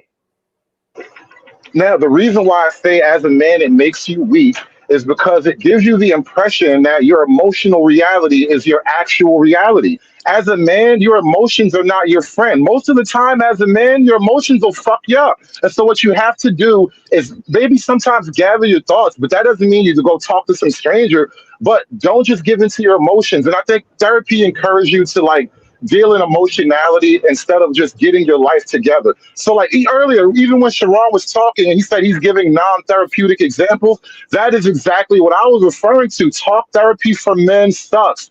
Sitting around getting in your feelings is bullshit as a man. Go out there and train, improve your life, improve your situation, fix your lot in life. But you sitting around talking about how you feel sad because your mama was a piece of shit, it's not going to help you, bro. Okay, so what's the difference between that and you being on panels with a bunch of men that probably talk about the same shit? In the manosphere panels and red pill one panels. says that it's therapy and one doesn't claim. One says that it's therapy and one doesn't claim to be therapy. No, I don't claim to be a therapist. I literally laugh at niggas, bro. Isn't it true?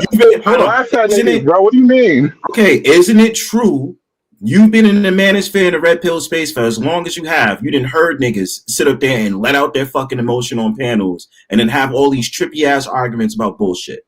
And yet you engage with it. Do you not? That is men seeking tribe. That is old as fire, nigga. Do you or do you not engage with it? That is not sitting on the couch talking about your emotions like a little hoe, my nigga. Yes or no? It's not what you're calling it. Whatever that shit you're defending is, whatever you're defending is, that's not what happened. Oh, that's bullshit. You know it, bro. Listen, guys. None of this is therapy for real. Like, what are we doing? And y'all niggas, some of y'all niggas use these fucking panels as therapy. So I ain't trying to hear that bullshit. Okay, but again, that sounds good as a sweeping generalization, but that's not gonna work. That's all I'm saying, my nigga. Too many mics at the same time. Why are you going to be so many mediators? Y'all just let it rock. It's no, he's right though, Gabe. Hear anything? Come on. Y'all have been. But I'm saying Free Zone was. Mm-hmm.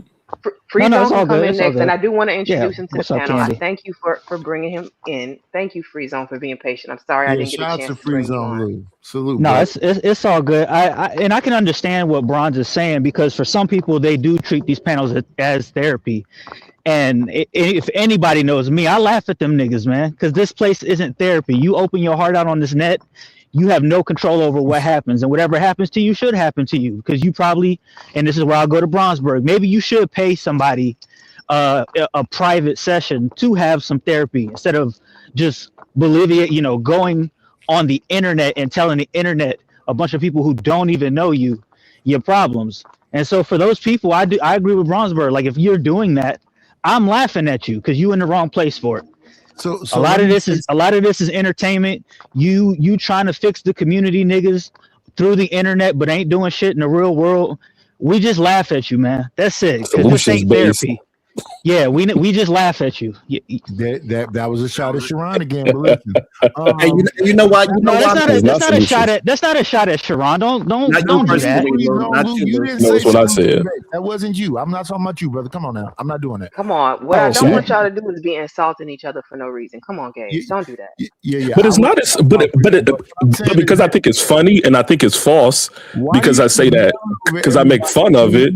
That doesn't mean that like it's I mean, I can have a disagreement with somebody about the position because it's not solutions here. It's just like what Frieza was saying. Yeah, but so the issue is that if I'm having conversations with young men that has hit me up and we have and I'll communicate with them, I'm helping them through things just because I don't bring it out on the internet. I just don't think it's the proper place. The reason why they hit me up privately because they want to have a private conversations. For some reason, now I gotta prove that to somebody that don't care. Okay, and before after solution, Sharon, I want Tip to go. I gave, let Sharon finish. No doubt. And I give solutions, and if that solution is not for you, then fine, then let it be. But that doesn't mean that it is okay for you to just insult it when you are not giving any solution whatsoever. Let me tell you why I insulted because you try to mix the solutions with the efforts. Gabe, give me just one second. Let me because Tiff is gonna drop. She is a mom who has a small child. I do want to give her a chance to get her point off real quick, and then I'm gonna let her go and you next. Yes, I'm gonna let y'all men fight it out, right? But initially, the reason why I think the whole therapy conversation even came up because someone earlier, I think it was DJ Neff, whatever his name, said something about there isn't like that many spaces for men, I guess, to get whatever it is off their chest, whether it's about relationships or what's going on in their real life and things like that. But it seems like y'all have to come to women's platform to do that. Y'all can't do it amongst yourselves. That's why I'm confused. So now we're here combating the topic about therapy, whether it's good or not. I see why y'all having to find other avenues because I guess therapy ain't working for y'all. But I gotta go. I gotta put my baby to sleep. Hey, this just reminded me of a question. But I have a question. Do this everywhere. These dudes do this everywhere. Shout out to Candy Cane, but yeah, they have no control over themselves. Now, I started out saying that talk therapy for men doesn't really do much. And let me point something out. Mostly women go to therapists right now and have, all that therapy session stuff. How come it's not saving the women? Don't make it a gender thing. Yeah, this isn't a gender war. No. This isn't a gender war. This is not a gender war. This is about the efficacy of this goddamn therapy. How if so many women go to so many therapists, how come so many women are getting worse and worse off mentally? Women are getting worse off mentally. The more, but if it's such a good thing, if it's such a good thing for men, why is it not working for the women who love it? One mic. If it's one mic, you wouldn't be talking right now. But it's not real, bro. I'm just saying, one mic, man. It's 3 mics right now as I talk. I know. Who was in the middle of saying what he was saying, and you were saying stuff. Okay. Just saying, one mic, man. I want Hoodservative to finish. Go ahead and get it out, Hoodservative. He'll never finish that long. Simple ass question. If this therapy thing, which women take so much of, if it was so good, how come it doesn't fix the women? All right. I don't have an answer for you on that. Like this simply started because men were saying there's no safe spaces for men. Again, I'm not pushing the therapy narrative. If you don't want to go to, it's just, okay, let me back it up. How many of y'all watch Kev on Stage? Does anybody watch him? Did you see his most? Okay, so you might know where I'm going with this. Kev on Stage recently did an Instagram post where he basically said he made a post saying, Black men go to the doctor and get your annual checkup. And the men chewed him up for that, left and right. Yes. No, you're gay, this, that, and the other. I wish I could find it. It's on IG. Does anybody? Oh, yeah, I saw on that. IG that Candy, they did that to Charlamagne the God. They did it to Kev on Stage. Anytime anything is suggested to the men is gay. They do to Sharon too, goddammit. You saying that men came over to this channel today to complain that there are no safe spaces for men? That happened here? Just moments ago. Yeah, somebody said that. Yeah. Somebody said it on panel, since you've and then been somebody put in the comment that there is a safe space. It's called therapy, and I asked Candy to leave that up, and then I spoke on it in terms of advocacy because I believe in that. Right, for the brothers that say there's no safe space, right? I find nothing wrong with a therapist if that's who you seek, giving you work to do to deal with self. Some people don't have that guidance. They just, it is what it is. Chicago, when me and you chop it up, don't I always tell you for every solution that a person got a problem? Oh, facts, yeah. I in Chicago as a brother that's really believe in the community, actively working and doing all of that stuff. And I pray for him that he don't stress himself out because you do. Jesus Christ, bro. You do. Yo, man, men are cooked, man. Men are Hey, look, you should get help. You should get help wherever you can, right? But the fact that men are coming to a females panel to say that there's no safe space for men is diabolical. I gotta drop, man. Hey, Candy, great stream. Candy, check your cash app. I gotta bounce too, man. I gotta bounce. Check your cash app though. I appreciate y'all. Listen, I appreciate everybody who came through. I just, we were having a conversation. I'm always going to facilitate a conversation. That is what I am. Social commentary with balance. That's my whole motto. That's what I live my life by. If y'all wanted to come and have a conversation, I don't have a problem with that. I just wanted to keep it clean, keep it respectful, and make sure everybody can hear the audio. That's it. I just came here because Candy was here. All you other bums, I'll find you somewhere else to give you the business. And what I learned today was very interesting. That Candy was really attempting to maintain the conversation about the topic. I was attempting to follow her along with it because I thought it was a great topic. And the main people that complain about this space don't have conversation past gender talk. They find a way to turn any conversation. They have no self-control, Sharon. They had to call you Sharon. They had to come over to this lady panel and turn it into what about the women? This was about a comment that was made in the comment section, and Chicago responded to it. Then all of a sudden, it spent around to what about the women? Yeah, it's strange, and I don't know why they want to fight me. So I think it's because they recognize that I do pass on solutions that they just not willing to dive in, and that's fine. You don't have to believe in what I'm saying at all. But this idea, it shows that they actually see that it is a solution to what I'm saying. They just not willing to actually engage in it. Or it's because it's me, like you said earlier. It's just because it's me saying it is a problem. It's weird. Before anyone else goes, I did get some more cash apps in. I want to thank you for sending over the cash apps. I want to respect the money. I'm going to let Omni up, and then I'm going to play the money song for the contributors. Thank you so much. Shout out to my. Sorry, Nightish. I didn't mean to cut you off. I didn't realize you were talking. It was a delay. Go ahead. Nightish, you're going to have to unmute so you can say what you were saying. I'm sorry. Uh-oh. I was just saying what's up to Omni. Go ahead. Go ahead. Okay. All right.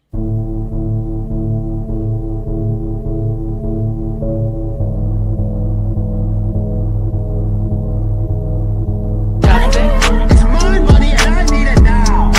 This where I have my money. It's my money and I need it now. Pay me what you want. It's my money and I need it now. This where I have my money. It's my money and I need it now. Pay me what you want. Like that, that, that. Like that, that, that. Like that, that, that.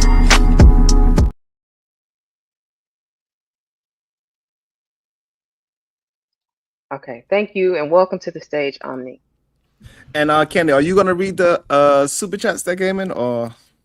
There were. Well, I don't normally read them, but I can read them. You're right. So the first one said to keep grinding. Thank you for that. I appreciate you. The second one was for the content. Then somebody donated to the effery fund, which I appreciate you for that. I got one. Not your cash apps. Not your cash apps. I don't know if you, because if that's not, you don't want to say them right now. I'm talking about the in the prior chat. You see where it says, I mean, in your comments where it says starred. You got 2 super Let me chats. see. It says I start. got super chats. How do I get? Okay. I didn't even know I've got super chats. So you're gonna have to help me with that. You see where the button say live? Oh yeah. I see him. It's a button right next to where it says start. You got 2 of them. Yeah. In the comments. Yes. Yes. In the comment section. And your comment section say private. Oh, I see it. I comment see it. free. Okay. So it says great topic from Shadow the Titan Wasp. You can pull it up too, by the way, by clicking it. So that everybody, there you go. Yeah, click it and There you it'll show go. up on the screen. There you go. Thank you. Okay, so great topic.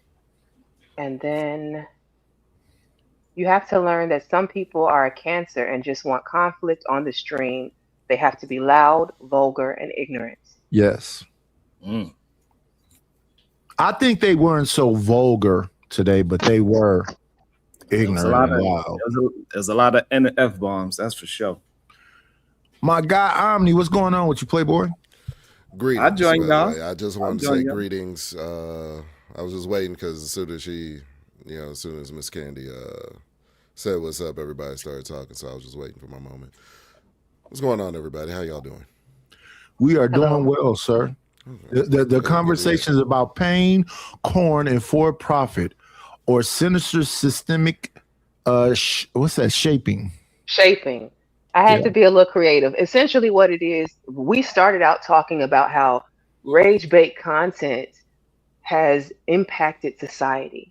And do you think it has impacted? Do you think that it's had any impact on society? I am of the opinion that rage-bait content is one of the worst things that has come out of social media, because what it has done is allowed the powers that be to use the algorithm, which I call the beast. It's using the algorithm, the beast, to essentially reinforce all of the negative stereotypes and talking points specifically about Black people. Yes. Those things go viral very fast. Yes. And they put advertisement behind it. So you basically get a Bad Girls Club or Fight Club for lesser words. And they can say they're not acting. That's them actually. So when we be on panels yelling and hollering at each other, cussing at each other, talking about drop your low and everything else, they get to monetize that. So that's why it says pain porn for profit. That's what it is. They're profiting off of pain porn. They're getting people emotionally riled up. We're having conversations about GMO situations, and then you take that energy into your real life outside of what is happening on the internet. And I am saying that it is detrimental for society that we do that. And they love it. So that situation like the brother in Vegas, the husband and wife, they got popped by the Latino brother because they took his buck off of it. Yeah, they made money off that. That was a thing for a little minute. Now the new thing is Nicki Minaj is supposedly a conservative, and is it about getting relationships so she can get her husband off and get her brother off? That's very salacious. But that's kind of the thing too, man. Not even to pick on Black folk in this context, but we're talking about Black America right now, and Black folk love a salacious topic until it points the finger at them. Then all of a sudden it's like, oh, why you niggas being so gossipy? Like, the shit is funny to me. And I just want to answer the question. No, I do not promote rage-bait topics. I talk about things that I could build a conversation around. So no, I do not have rage-bait topics. Sharon, let me ask you this, because the most recent thing we just had was Futon and the comedian going back and forth with each other. They tried to make that the educated lames versus the Pookies and Ray Ray. So I guess the comedian is a Pookie and a Ray Ray, and the other guy is an educated lame.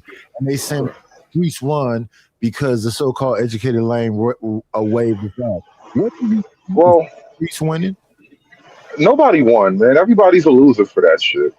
I agree with you 1,000% there, but that's not the narrative. The narrative is that the street won. I mean, yes, because think about who everybody's starting with, and I agree with that street nigga versus educated lame shit. That was my take on it, but I was kind of low key refusing to do content about the shit because something about it bothers me. But anyway, like the streets did win in the sense that most of your content creators have, in one way or another, sided with Corey, who represent the street. And so, I mean, there's a lot of commentary on that. This is like back to the educated lane shit. Black folk like the street aesthetic, even if we agree with the principles of the educated lane. They'll never let them win because they like the street vibe. So what that says to me is that when you blanketed in black folks, that we have an anti-intellectual sentiment. So if I'm able to articulate something, I'm a lame. And if you can be the most ignorant, whatever else, you're Remember one. You when I hate that narrative. Nidish, when I first got on this panel. Let me say this last thing. I'm gonna pass it to you real quick. When I first got on this panel, y'all were having a debate about delivery and how to entertain the audience. And that's just the simple fact. This is for everybody, but double for black folk. If you want a black audience, you have to be a lot more entertaining than the next. Because black folk don't just take medicine. They like to dip that shit in candy first. Yeah, I disagree. I'm going to jump the gun. I don't think that I agree with that, conservative. I feel like right now, yes, we have more viewers than I've ever had over here, and that's because we are multi-sharing the stream. But I have my regular people that show up on a regular basis, and I don't have to shuck and jive for them. Just my natural personality is enough to be entertainment and also give the information. I know you right about that, Candy Cane. Her natural personality is stop shooting, Knight. The thing is, you have built your audience, man. In the same way, I built an audience that's not necessarily the mainstream. But I think what I say about the mainstream black audience is relatively true. We like entertaining shit. We don't necessarily want to have a bunch of heavy shit on our lap all day. And Hood, stop beating up on me, brother. I don't want no smoke from you. Let's have some peace. Listen, we're not even fighting right now. Shit, we fought before. Last thing we doing right now is fighting, my nigga. Brother, you got it.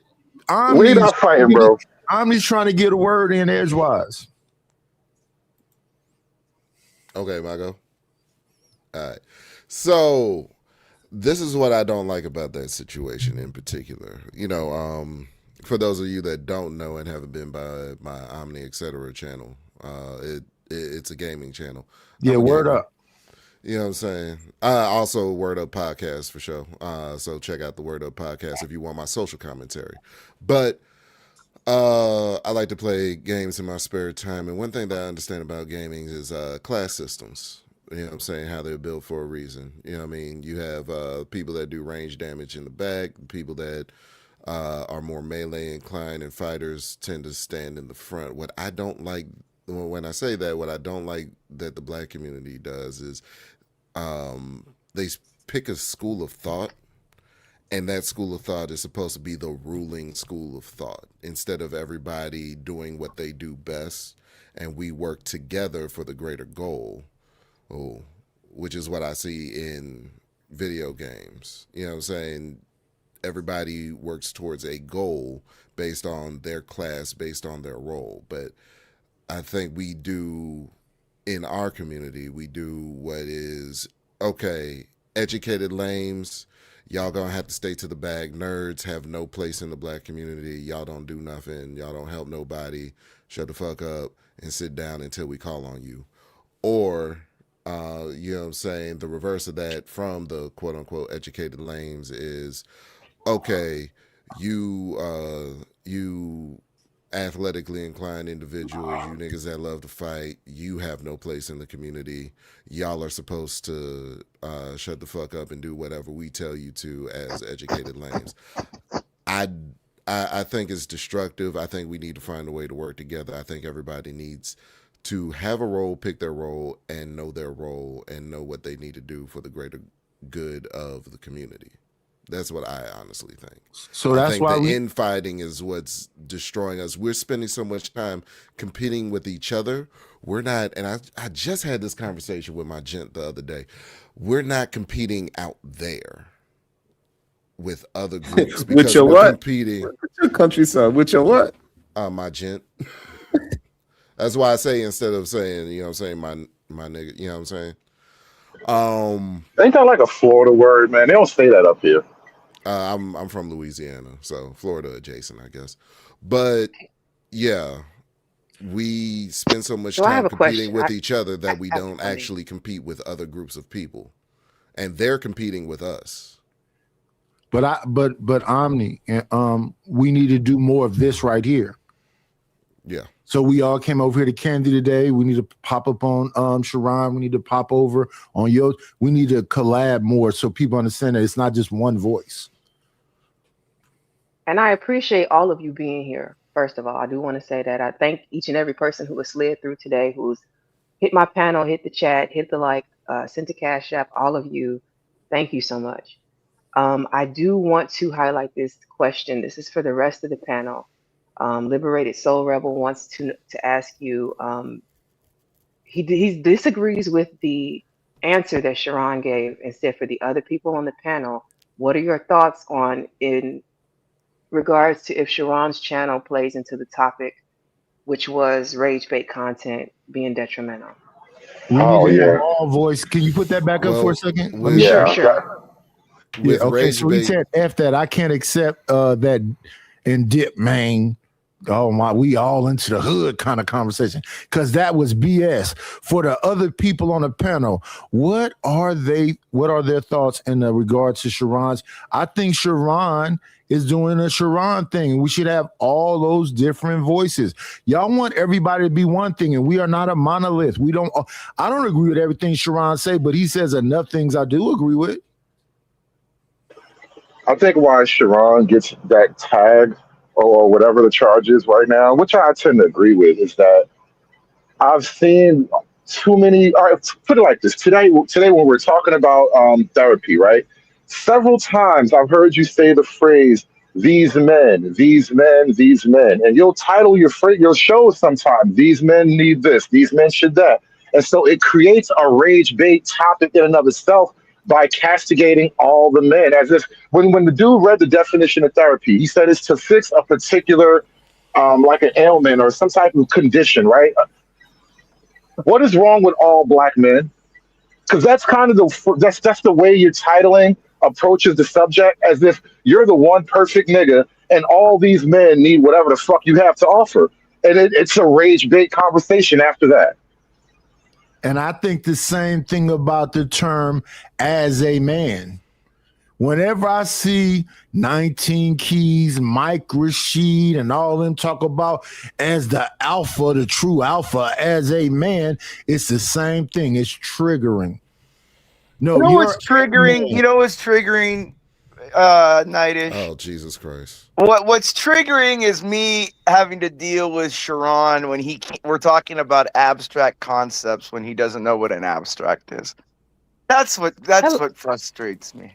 Hello. Like we're talking about abstract concepts here. What's an abstract? Hello. Hello, ma'am. You came into the building and didn't acknowledge. Hi. This is the Candy Sphere, and it's usually customary to come up and say hello before you start dragging anyone. No, I'm not dragging Sharon. I'm trying to instigate in him self-introspection. A self-analysis. But Imperious, before you came you in start, someone's house and you didn't acknowledge whose house it was. Yeah, No. You came in. Omni, we have to call him respectfully by his name, Incelius. No, I like it when Reese calls me Impisius.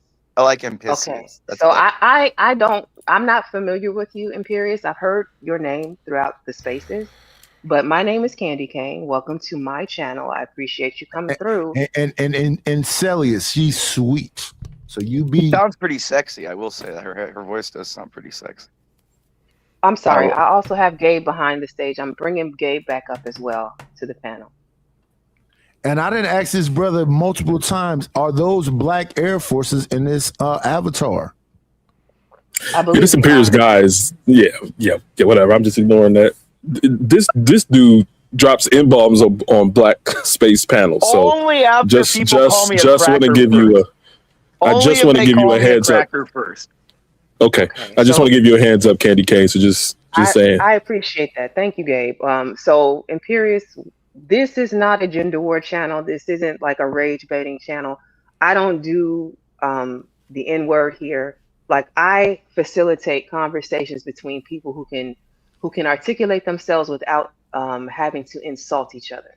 That's what we're doing. So I'm if you good with can, that. That's refreshing. I'd love okay, to have so an intellectual conversation. Oh Let's see my if we God. can. Let's see if we can So the voyage into the unknown. conversation was about therapy. And Yeah, what I was was said gonna. up here, is that whatever you may be going through, don't go through it by yourself. Inform other people. And you can do what Sharon said, which is walk 15 minutes that way and then 15 minutes that way. Get some of that estrogen up out of your body. Drink more water.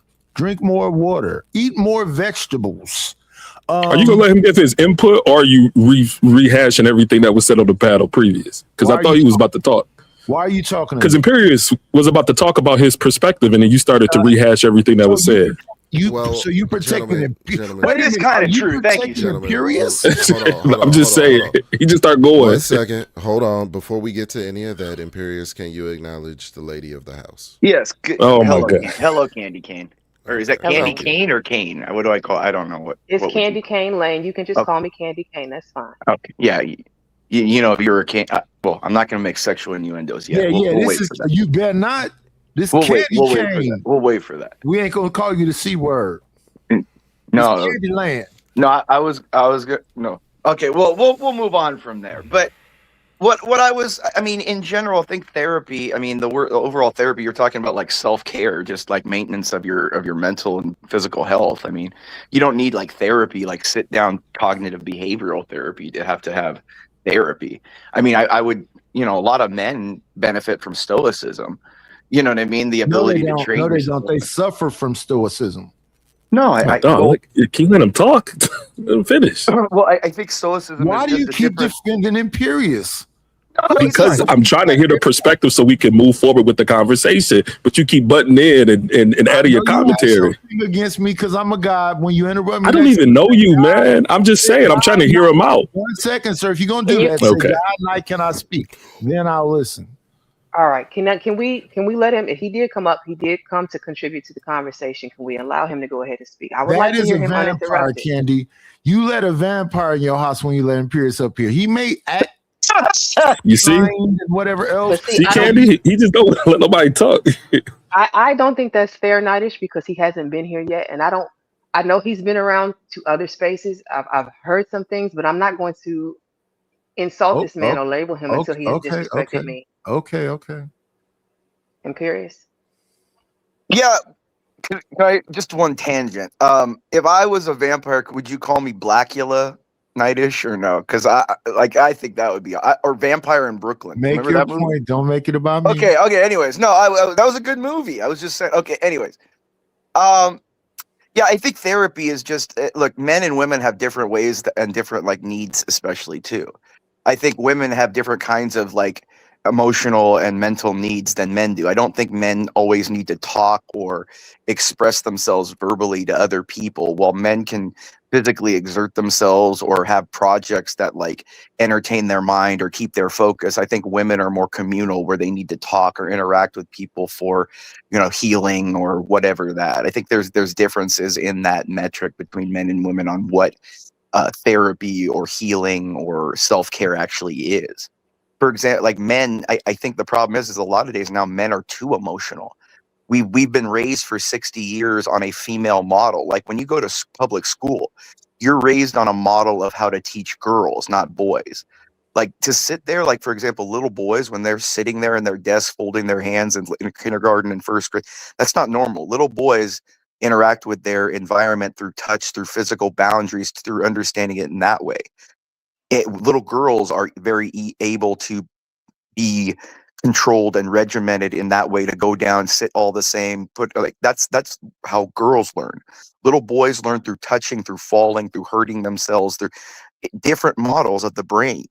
And so like when we talk about therapy and all that stuff, we got to narrow it down to like, what is therapy? Are we talking just about physical care? Are we talking about like cognitive behavioral therapy? Are we talking about like emotional introspection? Like what are we talking about? Because you could go into I think it's probably the combination of those three. Yeah, I mean, you can go because I mean, then there's shadow work, like then there's Jungian psychology where you look at your ego, your super ego, your id, your shadow, all those different layers of your psychology and your personality and your essence of who you are. So I mean, there's a lot of different things that you would go into that. It's not just therapy. Like, what are we talking about? That's why I went back to abstract. Therapy is an abstract concept. So we got to like So narrow it down. That's all. the question that I originally posed, the That question last I part about originally, okay. the question I originally posed was in regards to how men handle, like, so if you don't believe in therapy, and I'm not pushing therapy, okay? My question was simply for the men who have stress, how do you deal with stress? How do you alleviate your mental woes? What do you do? If you don't believe in therapy, what do you do to recenter and regulate yourself to make sure that you are mentally as well as you possibly can be? What is it that you do? If therapy is not the answer for you, what is? Well, I think therapy, if we're talking like Western notions of cognitive behavioral therapy, all that really is introspection of analyzing and stopping and reflecting as why do you act the way you do, analyzing that and trying to learn from that action. Like that's essentially like if you've been to, if you've done therapy, cognitive, they actually give you paperwork to take home to write down and take journal notes and like look at and be like, okay, why did I do this in this situation? Why did I think that? Why did it's self-analysis. And I think everybody has to do that, but that's not necessarily therapy is what we're talking about, where you sit down with a therapist or open up and do. Men don't necessarily need that. Like I would say that men, when they get stressed, the best thing is to physically exert males. Like put them to some kind of physical exertion, whether it's working out, building something. That was suggested already. But that's first of all, That's okay if you have to if he's exert reinforcing that testosterone. Hold thought. on, but you've got to exert testosterone. Testosterone levels and all those those chemicals in the brain are completely different for males and females. And so when men are physically exerted, the endorphins in the brain are released in a different way than women. So that's why men in general, it's good to physically, because men are beasts of burden. We're existing to break our backs. And that's what makes innately we feel good when we physically do something with ourselves. So it's both a physical exertion and a mental stabilizer for males, but not necessarily for women. For women, it is connection to the group. That's why women feel the best when they're talking to other people in a group. So Nadish, do you have a therapist? I know you were trying to get in there. No. So if you don't do therapy, and if in periods you're saying that some physical activity is typically how men release, how do you release? All of those. I've pushed myself physically. I've been to therapy. I've been to family counseling. You push yourself physically? Yes, I have. I'm 56 now. Currently? Currently no. I don't run like I used to run. I don't lift weights like I used to lift weights. I don't fight like I used to fight. No. Oh, okay. But that's obvious. So you just wanted to state that. No. I'm just asking. I'm on camera right now. I'm on camera. I'm just asking. And I mean, I think another one's faith too. I think religion and faith is a big deal to people. I think the idea if we're nothing and it doesn't matter is a big deal in society as well. That's symbolic. No, it's not. It is. Hold on. I brought that up earlier, man. The therapist is just a priest for secular fucking people. That's all he is, a secular priest, bro. No, but it's not. It's nihilism is the problem. Look, nobody is an actual atheist because nobody actually acts like that's the reality. No one is either. They're not religious nor nihilist. No, but they just are. But that's nihilism. Nihilism is not the denouncement of anything. It's the unacknowledgement of it. It's just we exist. There means nothing more. When you come up here like you daddy because you're a pale skinned individual. Don't do that. Who gives a? How do you know I'm pale skinned? Nidus, you have pale skin too. What are you talking about? Look at your skin. How do you know, Nidus? How do you know I'm not super? How do you know I'm not keep defending this individual? Nobody's defending me. Yes, he is. He's not defending me whatsoever. Just because you're up here. Just because you're up here with your veil on, we've heard what you said about women. So now that you want to come up here and now act like women are human beings, you said Nightish. Okay. Let me Listen, engage slow with this. Actually, no, let me engage with this philosophically. Nightish. Can you tell me why philosophically, other than you don't like what I say is wrong? Other than you don't like it. See, like and dislike is a you thing. I don't really care, but I've heard what you said. Do you? But if you didn't care, you wouldn't bring it up right now. But okay, wait, pause. Can everybody pause for me? Pause for 1 second. Because if I have to be honest, if I'm gonna judge people by what they previously said on other panels before they got to me, then nobody would be here. Fair enough? Dang, what I do? Is that honest? My heart is broken. No, listen. What I'm saying is, okay, again, Imperius is here right now. He's just contributing to the conversation. I've never done any bounty or anything like that, so I don't even know how that works. Like, again, we're just talking. He was contributing to the conversation. He was not rude. He was not racist. I didn't hear him insult anybody. I heard him get insulted, and I'm not caping from Imperius. I would say, well, what did I'm he not. say? If you felt Wait, I no, insulted him, I wasn't trying to insult him. Well, Nightish is fine. Me and Nightish have a it doesn't bother me.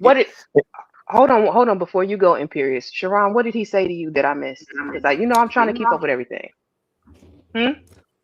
He came up and he said Sharon doesn't understand abstract, and so he was insulting my You're intelligence. right. He did. No, you don't though. Like that's we all can see that.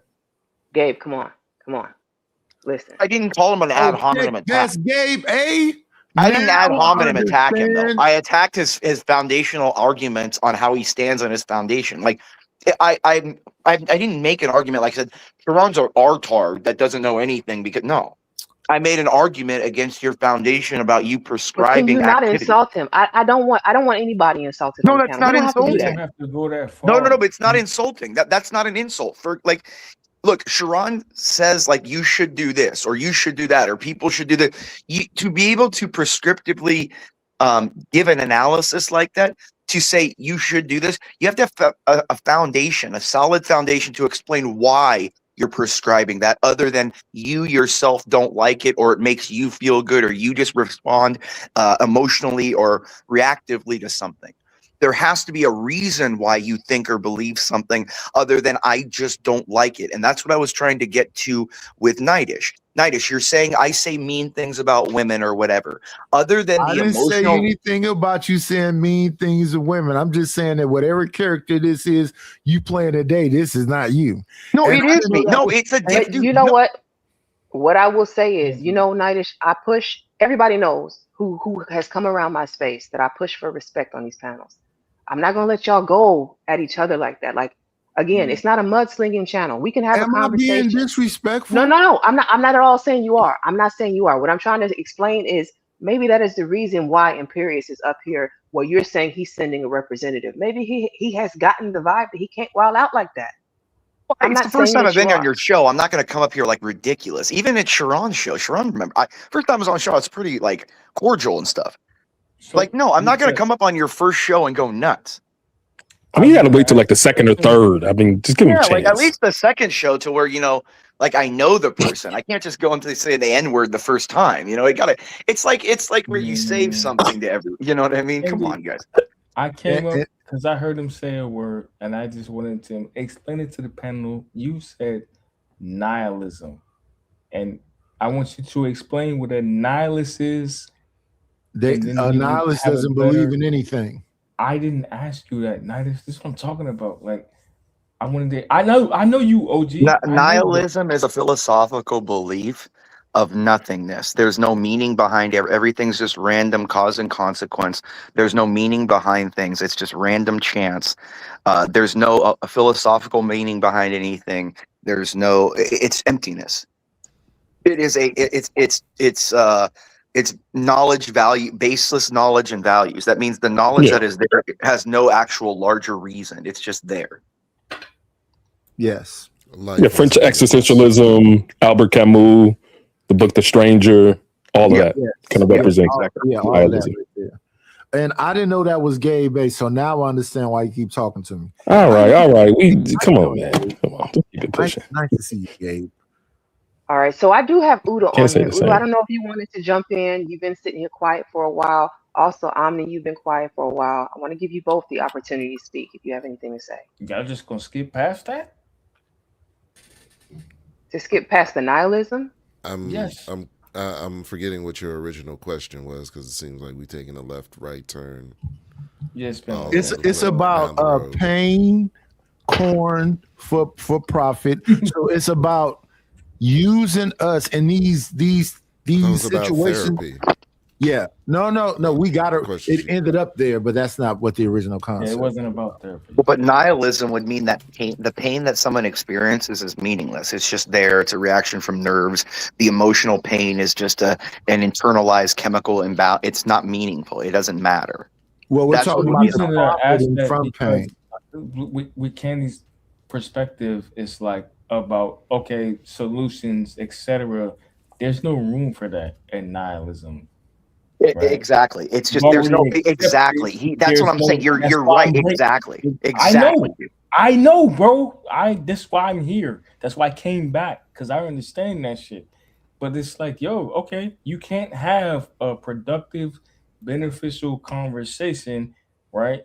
If it's what Sharon say, we're here for entertainment, etc., etc. This is why this shit be so fake. Because it's like on one hand, exactly. we You should can be here to say entertain something. and engage in, but if we have cats that think like this, and we Sharon understand literally hasn't said the word since I've nihilism, been here. yeah, there's no. What are we talking about? Y'all are playing games. Sharon needs a hug, dude. He's been kind of beat up on a little. Look at him. He's kind of he needs a little hug, Sharon. I will say that he's sitting there just kind of unmuted, just listening, getting abused. It is kind of sad. No. It wasn't We're to not beat even up having a on him. It's conversation just about to the topic. understand, like, okay, if Candy's like, yo, I mean, push the conversation in. I mean, like like jump Well, I in have there. to understand what the premise is. We talk about what we talk. Okay, so they threw in porn. I mean, I'm- corn and all these okay, other. so What is it? let me That's slow been the you down. title the whole time. Let me slow you down. It was okay. So the title was trolling. That's what I do. I make a little bit of a salacious trolling. title. You got some of the Yes. master trolls. Oh, that's my speciality. So I was trolling a little bit with the title. It says pain porn for profit. That's about rage bait.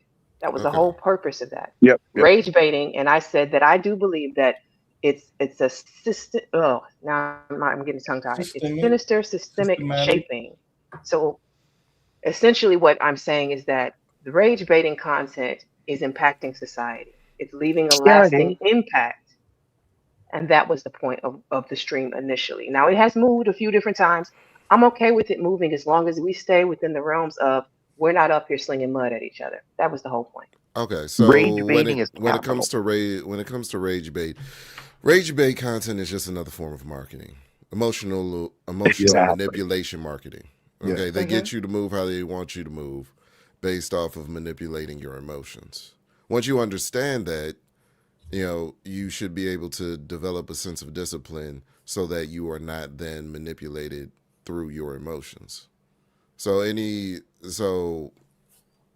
adults should not be easily triggered in 2026. That's my take. Well, Omni, also, people need to understand that troll is the other half of the world, the other half of the word, but trolls are really trying to control you. So you shouldn't feed the trolls. When the trolls are on attack, you need to understand that they're trying to control you. Absolutely. And when I turn off these internet cameras, I'm back in the real world. I'm not thinking about what Imperius said the other day.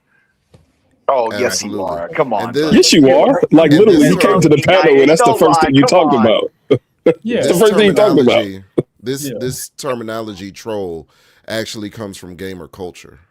Exactly. It's from our 90s culture. It started in gamer culture.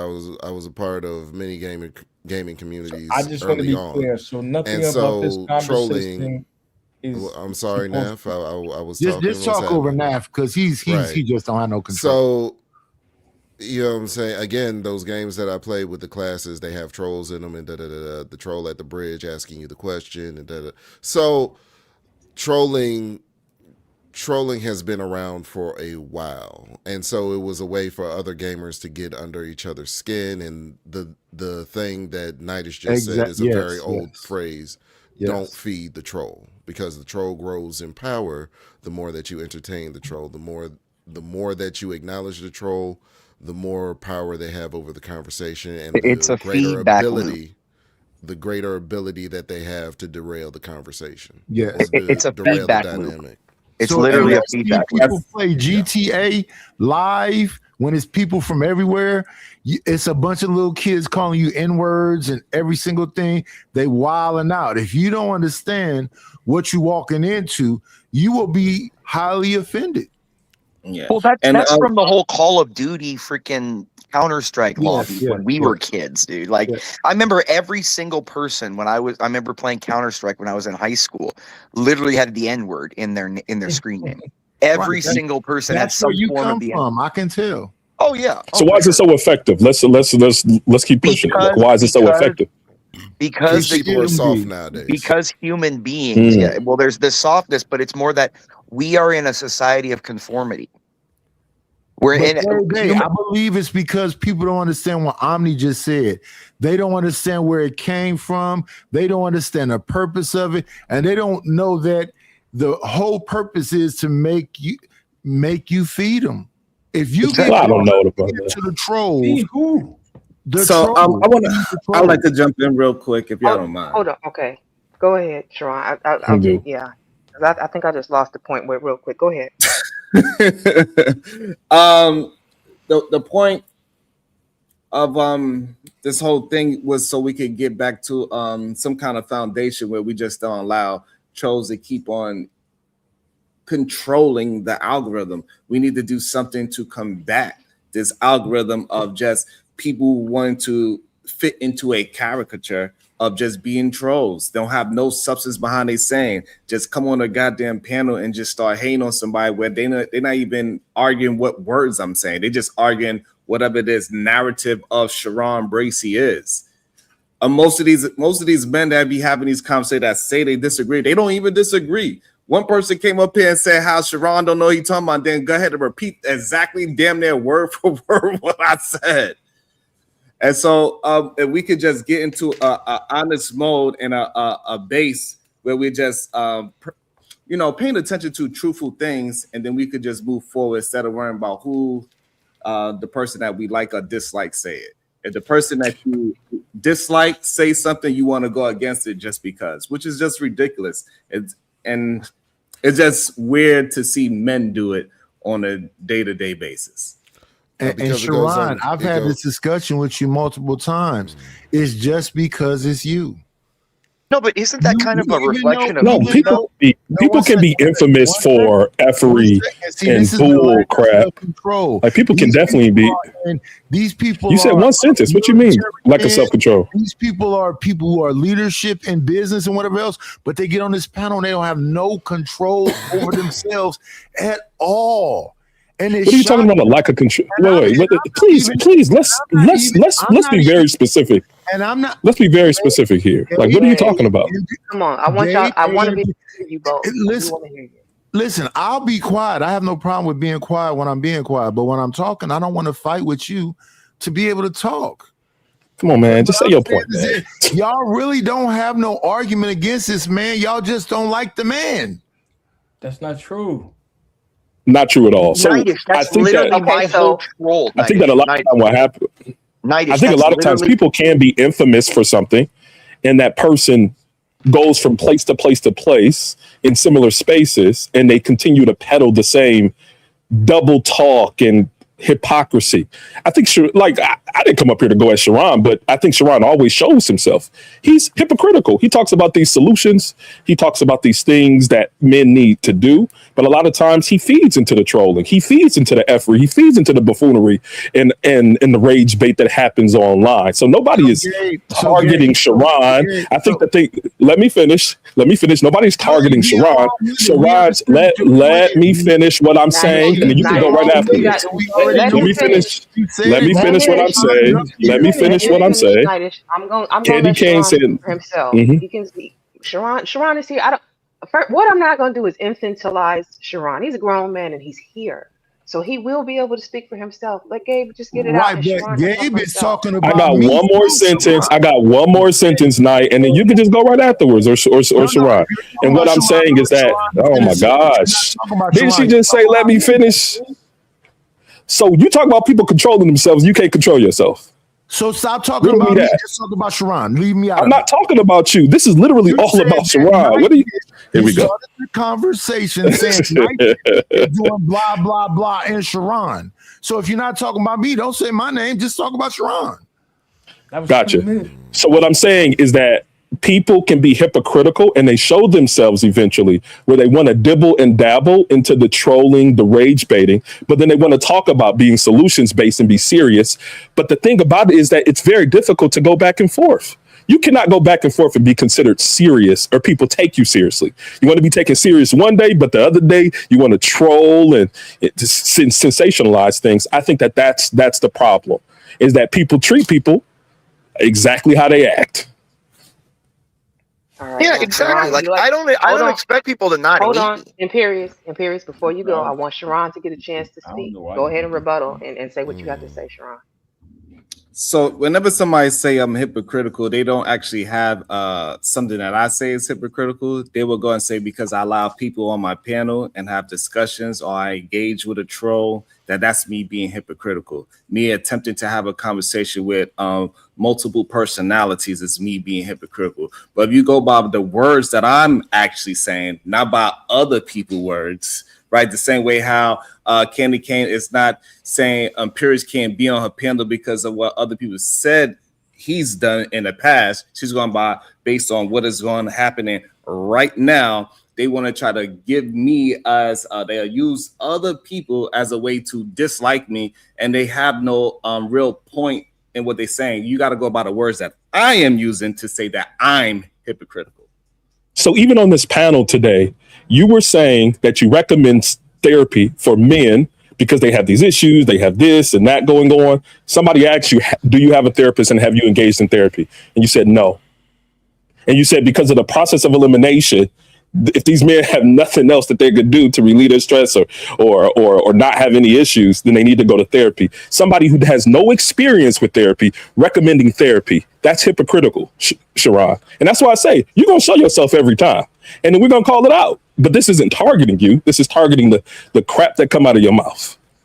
So again, yeah. So I gave a sequence of things that can happen. And then when all those things fail, I suggested therapy. I gave a multiple of different approaches that people can go ahead and engage in. And then if all those things you don't want to do, then I said, hey, maybe therapy is a good thing. I never suggested it as the first thing. So I suggested something completely different from what you heard. But you want to paint a narrative that I was being hypocritical because I was able to have a clear thought to say, hey, we should try to do X, Y, and Z first. And if all those things fail, I believe the last result that you have is therapy, is what I actually was communicating. You're giving advice without experience. That was me and I'm sorry, go ahead, Candy K. That was me and Bronsberg that actually said something about therapy. Sharon said walk 15 minutes this way, 15 minutes that way, something else. I was about to actually say that suggested therapy. Nightish, Nightish, I'm sorry. I'm going to end up shutting this down within like the next 20 minutes or so because it's getting long. I'm going to lose my ability to speak. But yeah, Sharon did not come up pressing therapy first. What I heard him actually say out of his mouth was about physical exertion. And it seemed like a few different men agreed with him. Physical exertion is what helps a lot of men. I don't see what is wrong with suggesting multiple tools, even ones that you haven't necessarily tried, if other people can vouch for those tools, if other people are also suggesting those tools. Like, I can tell you what I've heard works. I can't say that it has personally worked for me if I've never tried it. Does that make sense? It was not contextualized like that at all, Candy K. I don't think anybody gave him a chance to. They jumped on him as soon as he started talking and didn't give him the opportunity. Came out of his mouth. I can speak on that. I don't think Sharon is hypocritical. I think he's disingenuous. Right. I don't think he genuinely is sincere in that he cares about what the other Not at side. all. I think he's more. It's not hypocrite. I think he just doesn't care. He's insincere. Yeah. When he presents like, oh, I want this person to come up here. Because when he has somebody come up there and you actually corner him on an intellectual like argument, like for example with me and the abstract, he calls me, homosexual. He'll mute you. He'll do it. If you wanted to engage with the actual philosophical or intellectual argument, if somebody came up, you would argue that. You wouldn't say, "Oh, well, when someone comes up here and they talk, they're obsessed with me, like I'm like they're gay or something because they want me up on their panel all the That's or they not want what me." this show is about. No, though. but dude, Nightish, I'm making. Hold on. And look, I think the thing to combat this thing is I need to see Saran in the layer. I need to see Uda in the layer. I need to see Kenny. Nightish, did you even understand what I said? I don't care what you're saying at all. I know. Vampire. I know you've had a I need hard to on see for me since I Ami got in up the here. layer. We need to combat this nonsense where people hear you say something and then just put some. Okay, what words did in I your say mouth. wrong? What did The I two actually say? The two people. You're up doing the here- very thing we're saying you shouldn't do. You asked me a You're reacting question. to an You emotional asked- level out of something you instead of asked me- engaging it's with the not intelligent. emotion, but you Yeah, asked you the are. question.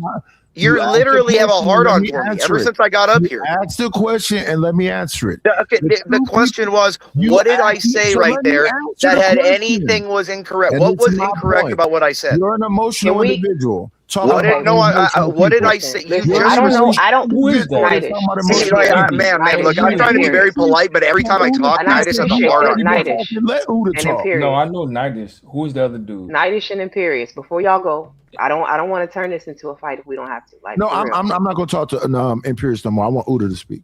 No, but Okay, yeah, all right. because dude, you're simping and you're mad that like another No, guy that could like that would like me more than you is here. That's the only reason that you're mad at me. What he's doing. Dude, stop is being a we simp, can- bro. She's not your Bro, chick. Bro, we can have this conversation on his channel. That's what Right. he's saying. We can Yes. talk about it over there. Engage with the intellectual idea, and you're sitting here interrupting me, and you're saying we shouldn't care about the art of where the argument comes from. We should engage with the idea, and you right there in that example couldn't do it. You Can we couldn't have that do the very conversation? thing. That's hypocrisy. That Can we is have that hypocrisy conversation? right there. That's not Your Sharon. feelings. That's I don't Can we wanna Nightish. have that argue with conversation you. on Nightish channel? I'm though? going to be quiet and let Not Uda here. speak. Okay, and before Uda goes, and Uda, thank you for coming through. I appreciate you. I have Tiffany back on. Tiffany Starborn.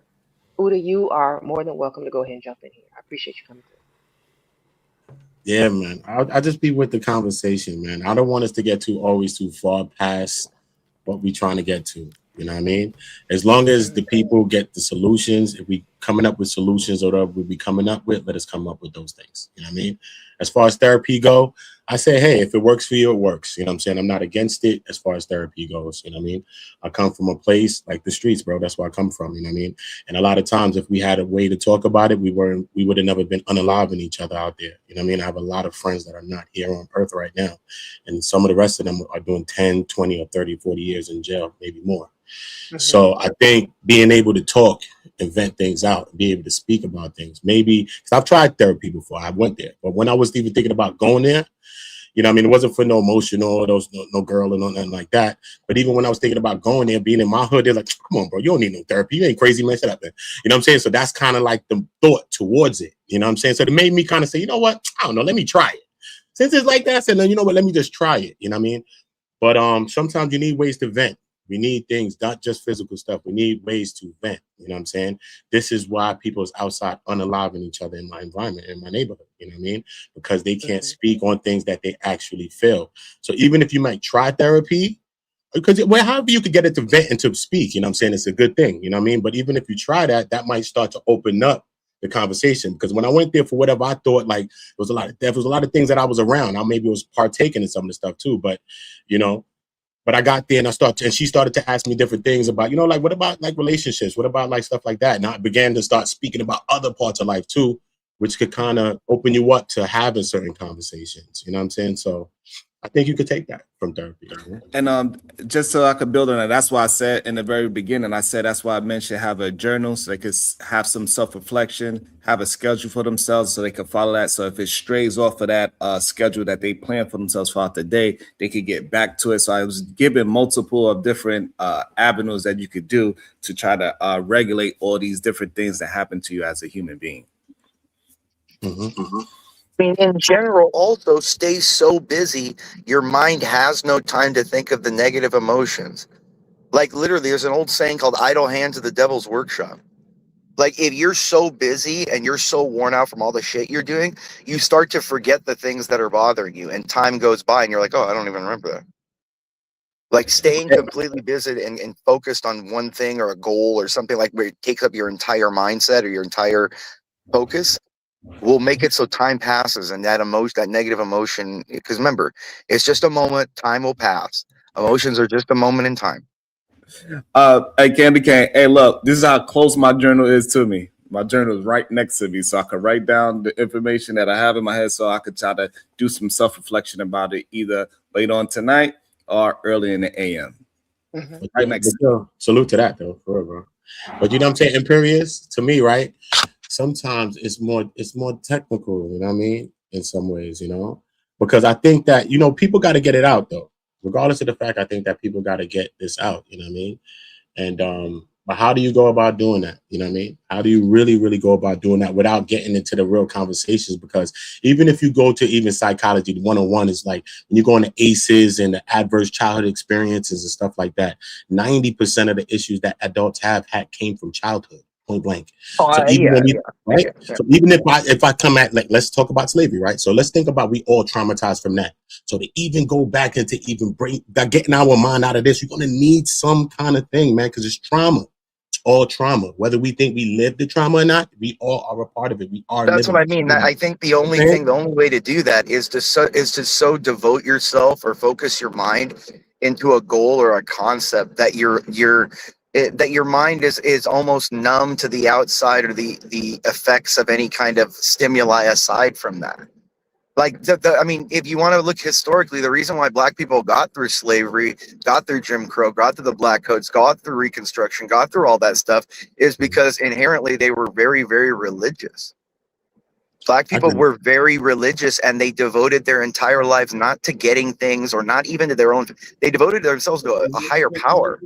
And when you devote yourself to the concept of something like eternity, it doesn't matter like all the other stuff, the nonsense that you get from here, the words, the uncomfortability, all that stuff seems minuscule when you look at things from a 40,000 foot view.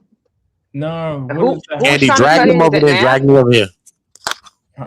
Hold on, man. I'm sorry. Who was trying to cut in? I heard somebody speaking, but your mic is low. Is that you now? Yes, ma'am. All right, go ahead. I'm sorry. Because hold on, man. You talk about millions of Black folk that served in the military, myself included, that sacrificed. You know what I'm saying? So, like, I ain't like the way that this conversation was going. Like, hold on. What are you talking about?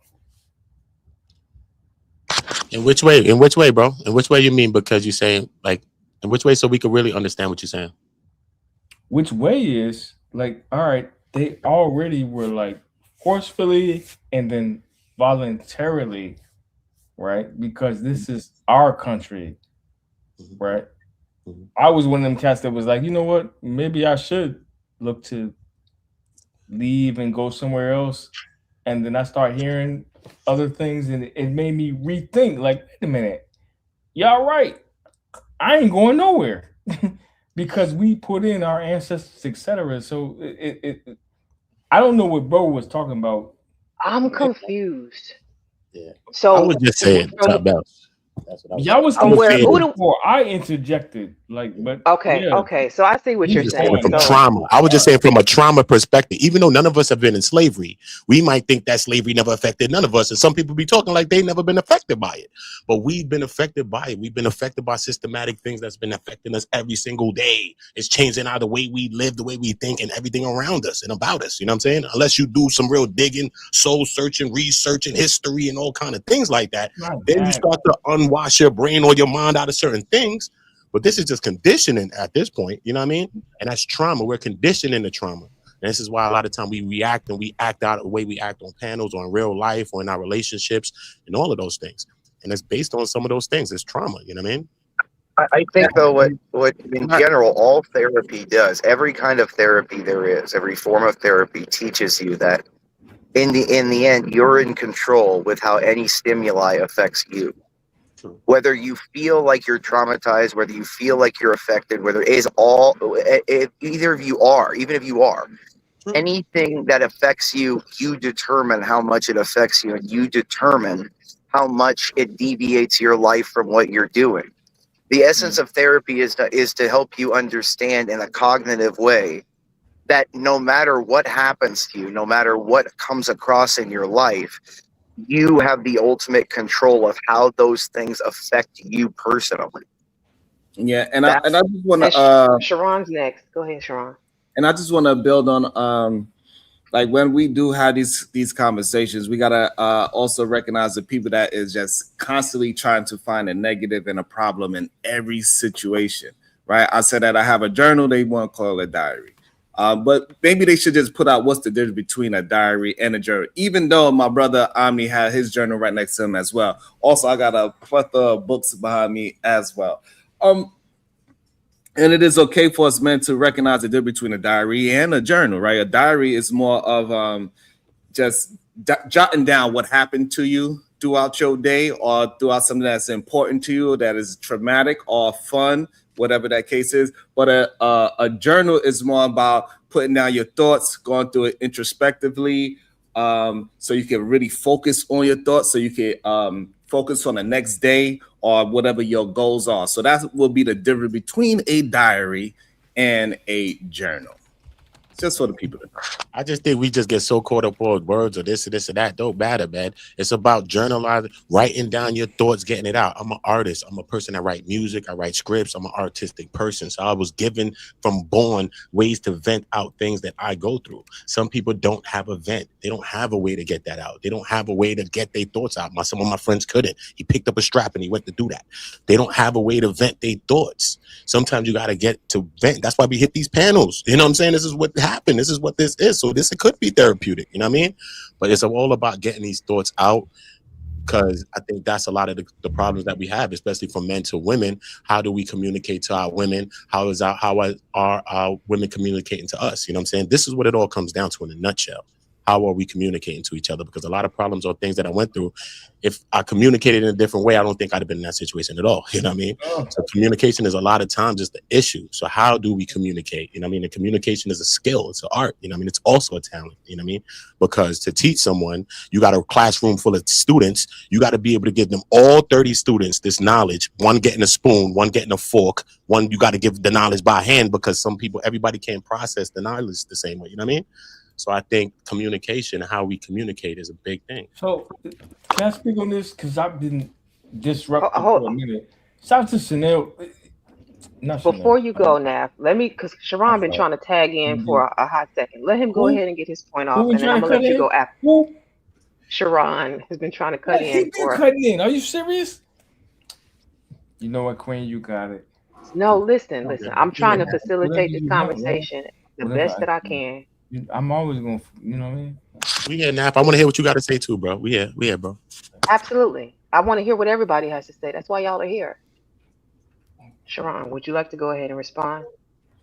I hope I ain't bring no stress to your show, Candy. I was just excited to build upon the topic. I didn't mean to bring any kind of situation to your channel at all. Man, it's it just shows that we have a long way to go.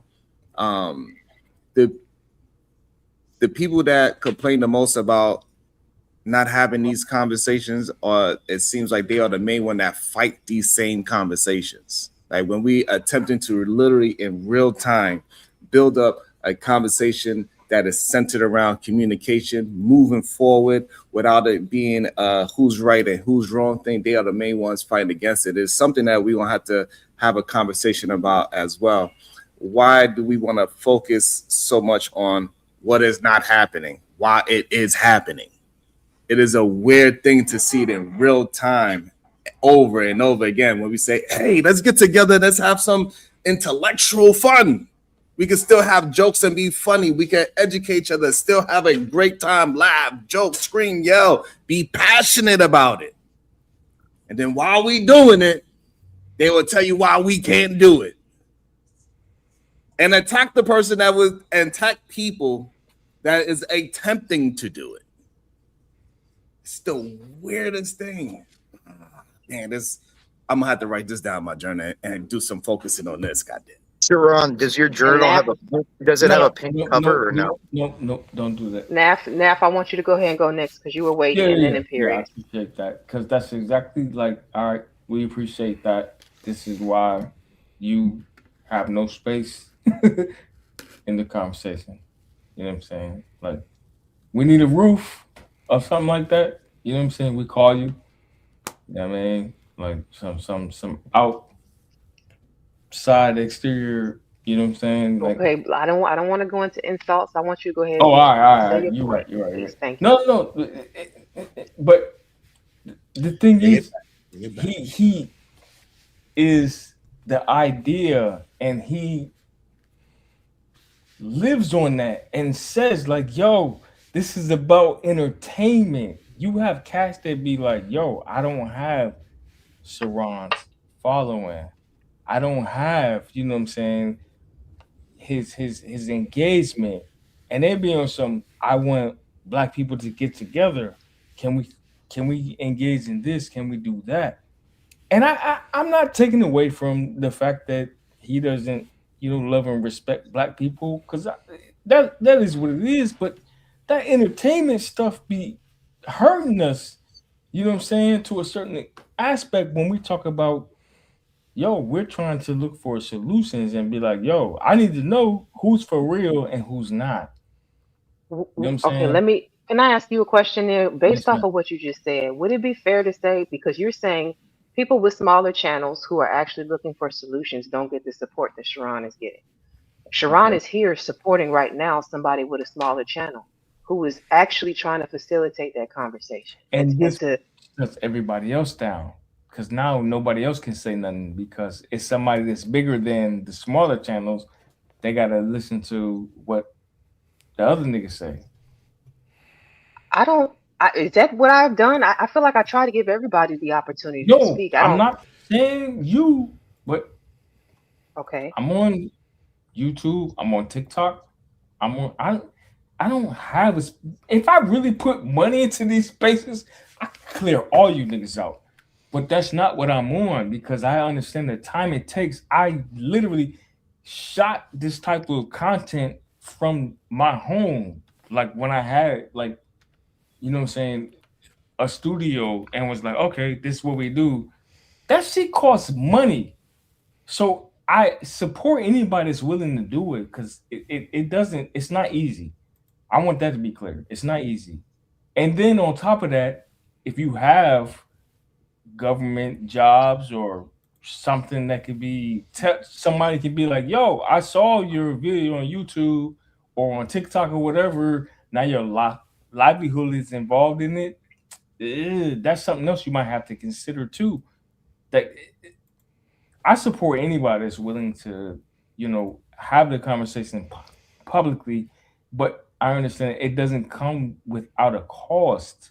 So I'm trying to understand, how do you reach a space or a point to where it's like, okay, this is going to cost you something, depending on who you are, where you are, right? Some of y'all not in the DMV area.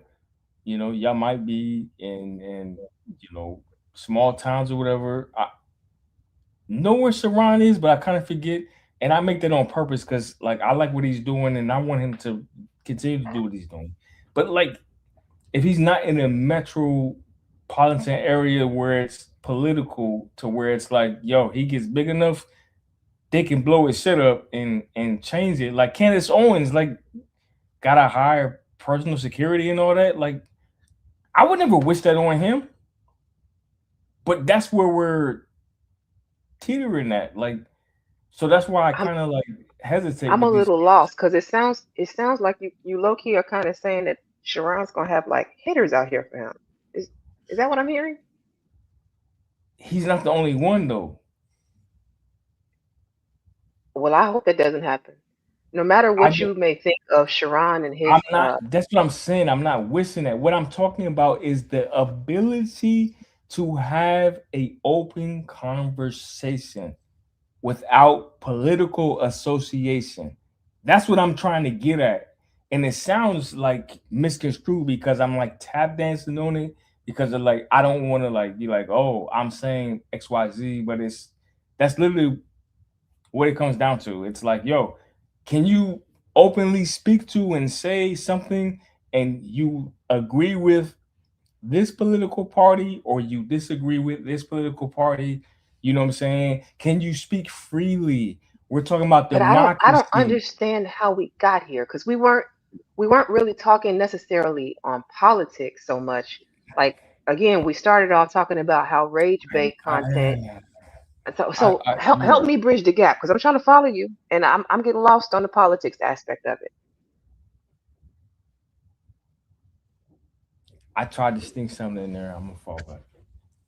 Okay, all right.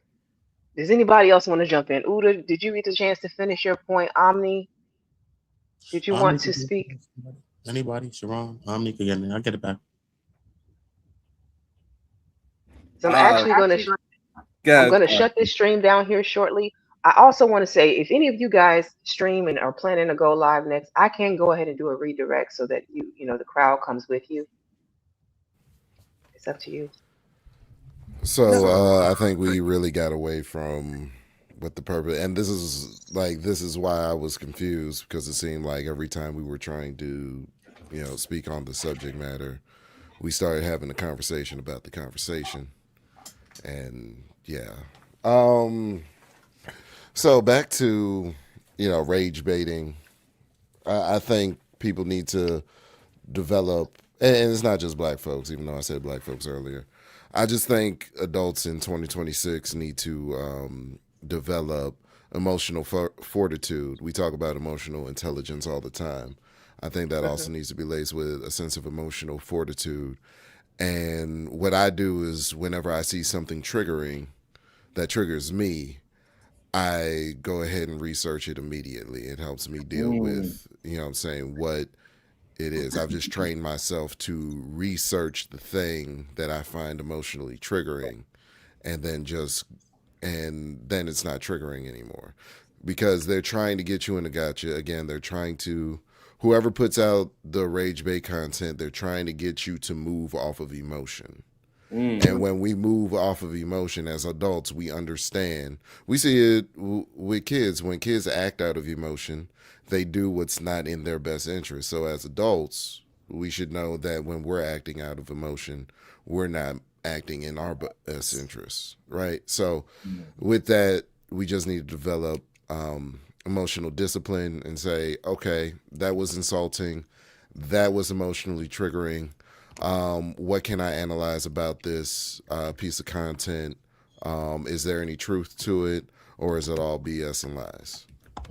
That was really good. I enjoyed that one. That was really good. And I just want to say the only reason why I shared it is because I was trying not to be no main focal point at all. I was being quiet most of the time as much as I possibly can. I was not trying to interrupt anybody. I just wanted people that might know my channel that might not know Candy is streaming. I wanted them to see her channel and get an opportunity to enjoy her content. That's what my main focus was. I was not trying to attempt to be the main character in this situation at all. Excuse me for a second, Sharon. Have I ever pulled a gun out on your panel or anybody else's that you know of? Not that I know of, no. Okay, I haven't, but Gabe is in the comment section saying that I've actually put a gun on screen, and I've never done it. I've cocked one. I've cocked a few times. I've cocked it to let you know that I have it, but I've never put it on screen because I know that would destroy, saying that piece of content or get someone's channel demonetized. I would never do that. I just want to clear that up. Candy Cane, hopefully I didn't bring no strangeness to your channel. Hopefully I just brought some eyes to your channel and nothing else. Hopefully I didn't try to be the main character in your channel.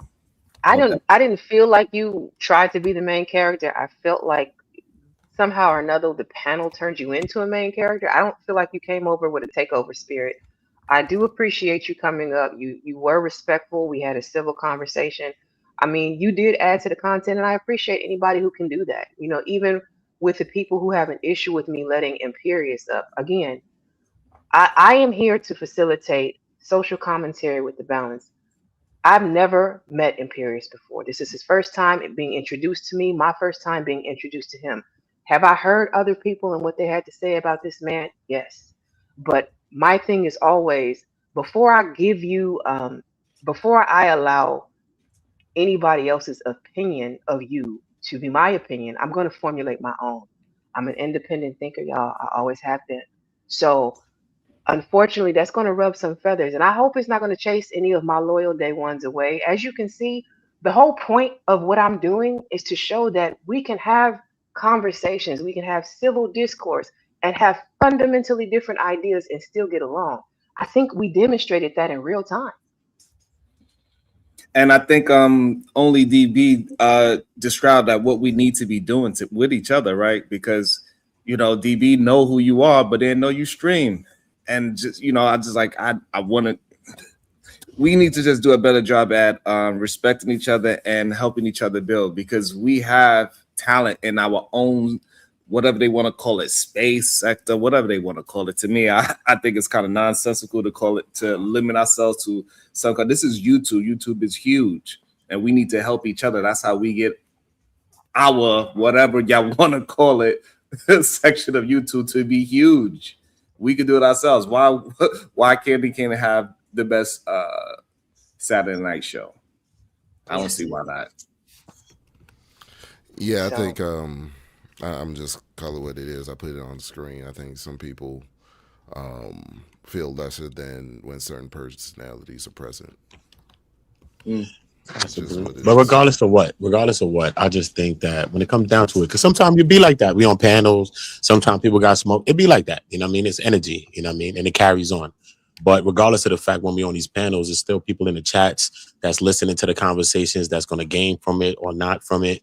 Even these videos are up, you know what I mean? They last next year. Somebody might pick up this video 5 years from now, you know what I'm saying? So what are we adding to the conversations? You know what I mean? So for me, we got to always still make sure that we still get into the conversation and making sure that whoever's in the chat or whoever may pick this video up tomorrow, next year, whatever, they can also take a jewel from it. You know what I mean? Bro. Yes, exactly.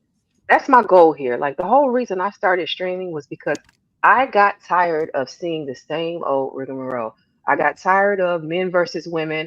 I got tired of, you know, the anti-blackness, and I decided I wanted to be the change that I wanted to see.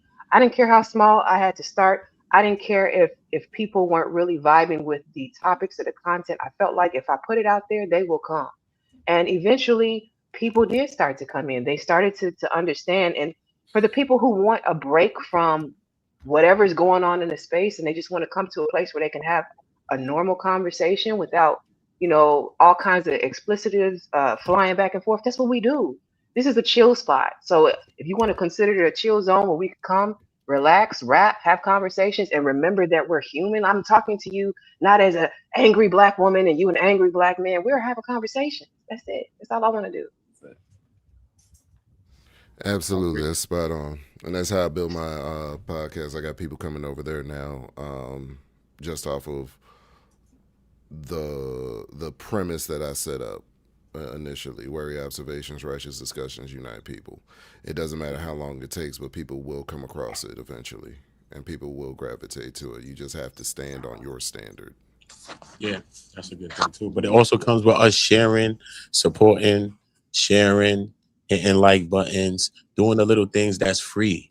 You know what I'm saying? We're always looking at someone else and saying what someone's not doing, but we're not doing nothing. We're looking at Umar Johnson or whoever else that's not doing, which we all know ain't doing it. But I'm just saying, we always looking at somebody that ain't doing it. And we not doing it. You're like, yo, ain't. So if You know we what can't do certain things for each other, which is free, you know what I'm saying, then what is we really doing? So it just comes down to stuff like that, you know? Simple I stuff. find that a lot of people will issue out critiques. Like they'll critique the content, they'll critique the content creator, but they'll never sign up to actually do it themselves. Like if you don't like the content, create the content, make the content. You know what I'm saying? My thing is if it's something you don't vibe with, you can click off of it. You don't I don't know. It's always been weird to me to hate watch people and like try and tear them down. Um, that's not really the point of all of this, but I'm just saying, like, if you want more positive content, create it. It's not that difficult. I learned to do it. If you need to get with people, find you a mentor or somebody that's going to sit down and show you how to work StreamYard or whatever system you decide to use, do that. But like to just constantly complain about, oh, I'm sick of the gender war. I'm sick of MAGA. I'm sick of this. Okay, so then if none of these other spaces are fulfilling your needs, maybe you should create your own. And if not, then maybe it's not for you. Agreed, man. Agreed, man. So And that man is agreed, man. Agree with you. Going back to the therapy conversation, I find it very therapeutic to become the person that I needed once upon a time. absolutely. Yeah. That's what this is all about. That's why I let the therapy conversation roll, was because it's not just about like that wasn't to bash black men. Black men go to therapy, all y'all are fucked up. No, people need to figure out ways to manage stress, ways to cope, ways to make themselves better. And I was, y'all started on the conversation. It was about y'all. I wasn't really trying to interject it. I just wanted to facilitate it because it seemed like that's what the men wanted to discuss while they were here. It's not bad. It's not bad. I think that everything sometimes I think that we just gotta, me being from the place I'm from, you know what I mean? It's just an inverted way of thinking. It's just like reverse. Like everything that's supposed to be good is bad. And everything that's bad is good. You know what I'm saying? Like my friend that was a virgin, my homeboy, they joked him up and he was a virgin. But like, damn, he's a virgin. He ain't got no diseases, no nothing, no anything. He actually good. You know what I'm saying? And if we would have fake believed in the Bible that mommy done told us, he actually all right right now. But I'm just trying to show you like everything is just like inverted. You know what I mean? So to talk to somebody, I told you, like when I was like, you know what, my sister was talking to me. It was the person that came and said, you know what, nah, I think you should go to therapy and just really talk about some stuff too, man. I was like, man, come on, I don't need that. She's like, no, what, nah. Me and my sister was talking. And I was like, you know what? And I went to talk to my homeboy about it. A couple of my friends said, come on, bro, you bugging. You ain't crazy. Automatically, they told me I wasn't crazy, but it's not about being crazy. You know what I'm saying? Sometimes it's about venting, it's about speaking, because I didn't know what I was there to expect. You know what I mean? But then I did it. I didn't do it for that long, but I did it. But then when I got there, she was speaking to me and I ended up speaking about other different things that I wasn't even thinking about. You know what I mean? So it kind of brought things that was in the back of my mind, maybe in the recesses, to the front of my mind. You know what I mean? And this is how we begin to start to really deal with situations or real issues at hand. When an outside person kind of talk to you about something, say, well, you ever thought about this? You know what I mean? Sometimes we really need those mirrors. You know what I mean? We need to talk to someone. I don't care who it is or what it is, but we need to talk to someone. For real. And do you think maybe perhaps people recommend therapy because it's a lot easier to talk to a stranger who doesn't know you and isn't going to judge you versus having that conversation where you can't always go into the real truth of your situation with friends and family because you don't want that level of exposure. Sometimes we like to keep a covering over ourselves before we give everything to everybody around us. Do you think, okay, would you agree with that? No stakes, absolutely. I've never been in therapy, but that would be the appeal to me. But I live in an era in which therapists get on TikTok and talk about their patients. You know, talk about their they don't patients help on the TikTok. cause. That's true. So it's not for me. But I think that's what I think that's why the panels became addictive, is because it was a place where they could communicate with strangers that don't know them personally, and they could just communicate. I think that's what it was intended for originally. That was the law of it, and somehow it strayed away from it being therapeutic, so people could go ahead and move to therapy if needed. I don't know where that switch happened because I wasn't on YouTube for that long to understand where the switch had it, but I know by the time I got here, it was already a little toxic to say the least. And we need to learn how to communicate effectively. It's very simple that men need to understand that it is okay to recognize your emotion. It's not okay to live in your emotions, right? You're supposed to be able to recognize and understand when you are angry, and anger should not be the only color in your crayon box. You need to have a plethora of colors to paint with when you are going through your day-to-day basis. Majority of men, they want to take away colors. They have happy, sad, angry, and mad. And that's the 4 colors of the crayon box they want to use. And this is why they, in today's time, have such a hard time communicating with women, because women paint with a plethora of colors. They are more and ready and willing to just whatever color that they feeling right now, they willing to tell it and express it. And we be trying to communicate with our women. And she like, hey, I'm toy cursed right now. We like, but that's blue. She like, no, it ain't really blue. Blue is the base of it. But, so if men can learn how to understand their emotions and paint with different crayons, we probably will, both parties would be just better to move forward. We won't have to have shows where it have to have a devil's advocate. We'd be able to have a great show and we all could be just having a good time and having good opinions, good thoughts, and it still be great without it being somebody got to go to fisticuffs verbally. Matter of fact, Sharon, I'll give you a story from me and my wife that articulates exactly what you're talking about in the ways that women communicate. So when I first got with my wife, we were catching the bus, you know what I'm saying? And we would kick it after work on the bus route. And we stopped by a Dunkin' Donuts shop, and there's this drink there called a Kool-Aid. We haven't been in many years, so I don't know if it's still there. But I bought hers and mine, and the moment that she takes a sip of hers, the way that women describe things is even different from men. It's like the way when she took a sip of hers, she said it tasted like cartwheels, roller coasters, and happiness. And I couldn't even compute what she was saying at the time. I would be honest with you. I taste sugar, hotness. Yeah, it was a very sweet drink. It was very sweet. But yeah, so I get what you're saying about the way that women communicate. They communicate in different dimensions that men do. Yeah, absolutely. Well, I want to. Go ahead, Candy. I want to thank all of you gentlemen for coming through. I want to ask if anybody has last thoughts that you want to conclude with, and then go around and let everybody get it off. I started up. Thank you for having me. I appreciate you. Keep on doing your work. I will help you out in any chance I can, with any capacity I can. All you gotta do is ask. I'm very easy to get in contact with. And shout out to you. Keep on grinding. You're on the right path, and you're gonna go through a lot of bumps in the road. So be prepared.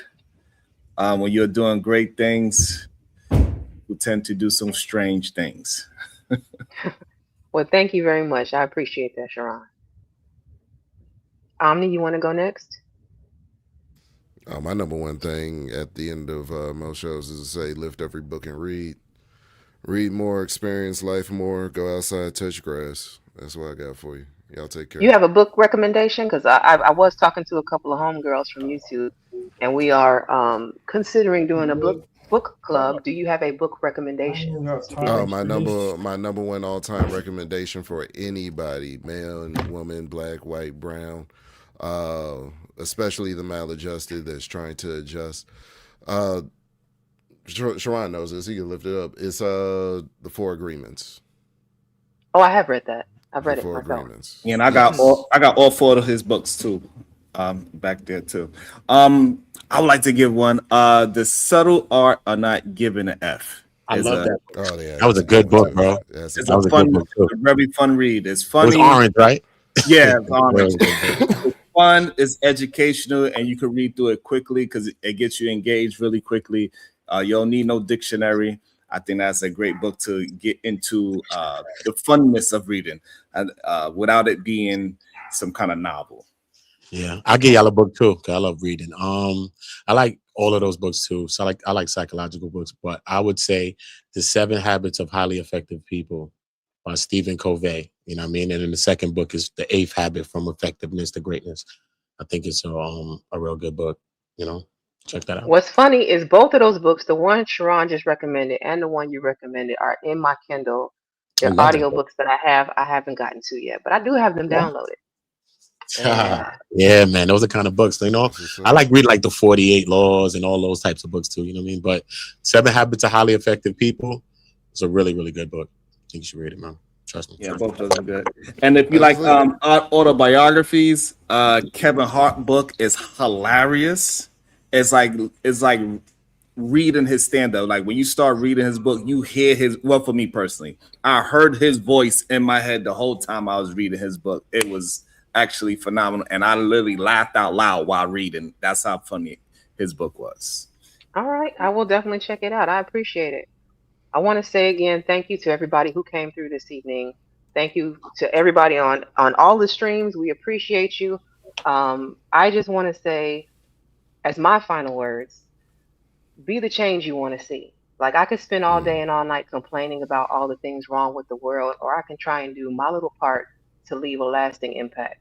It's your choice. You have 24 hours in every day, and you get to decide every day you wake up how you're going to spend that day.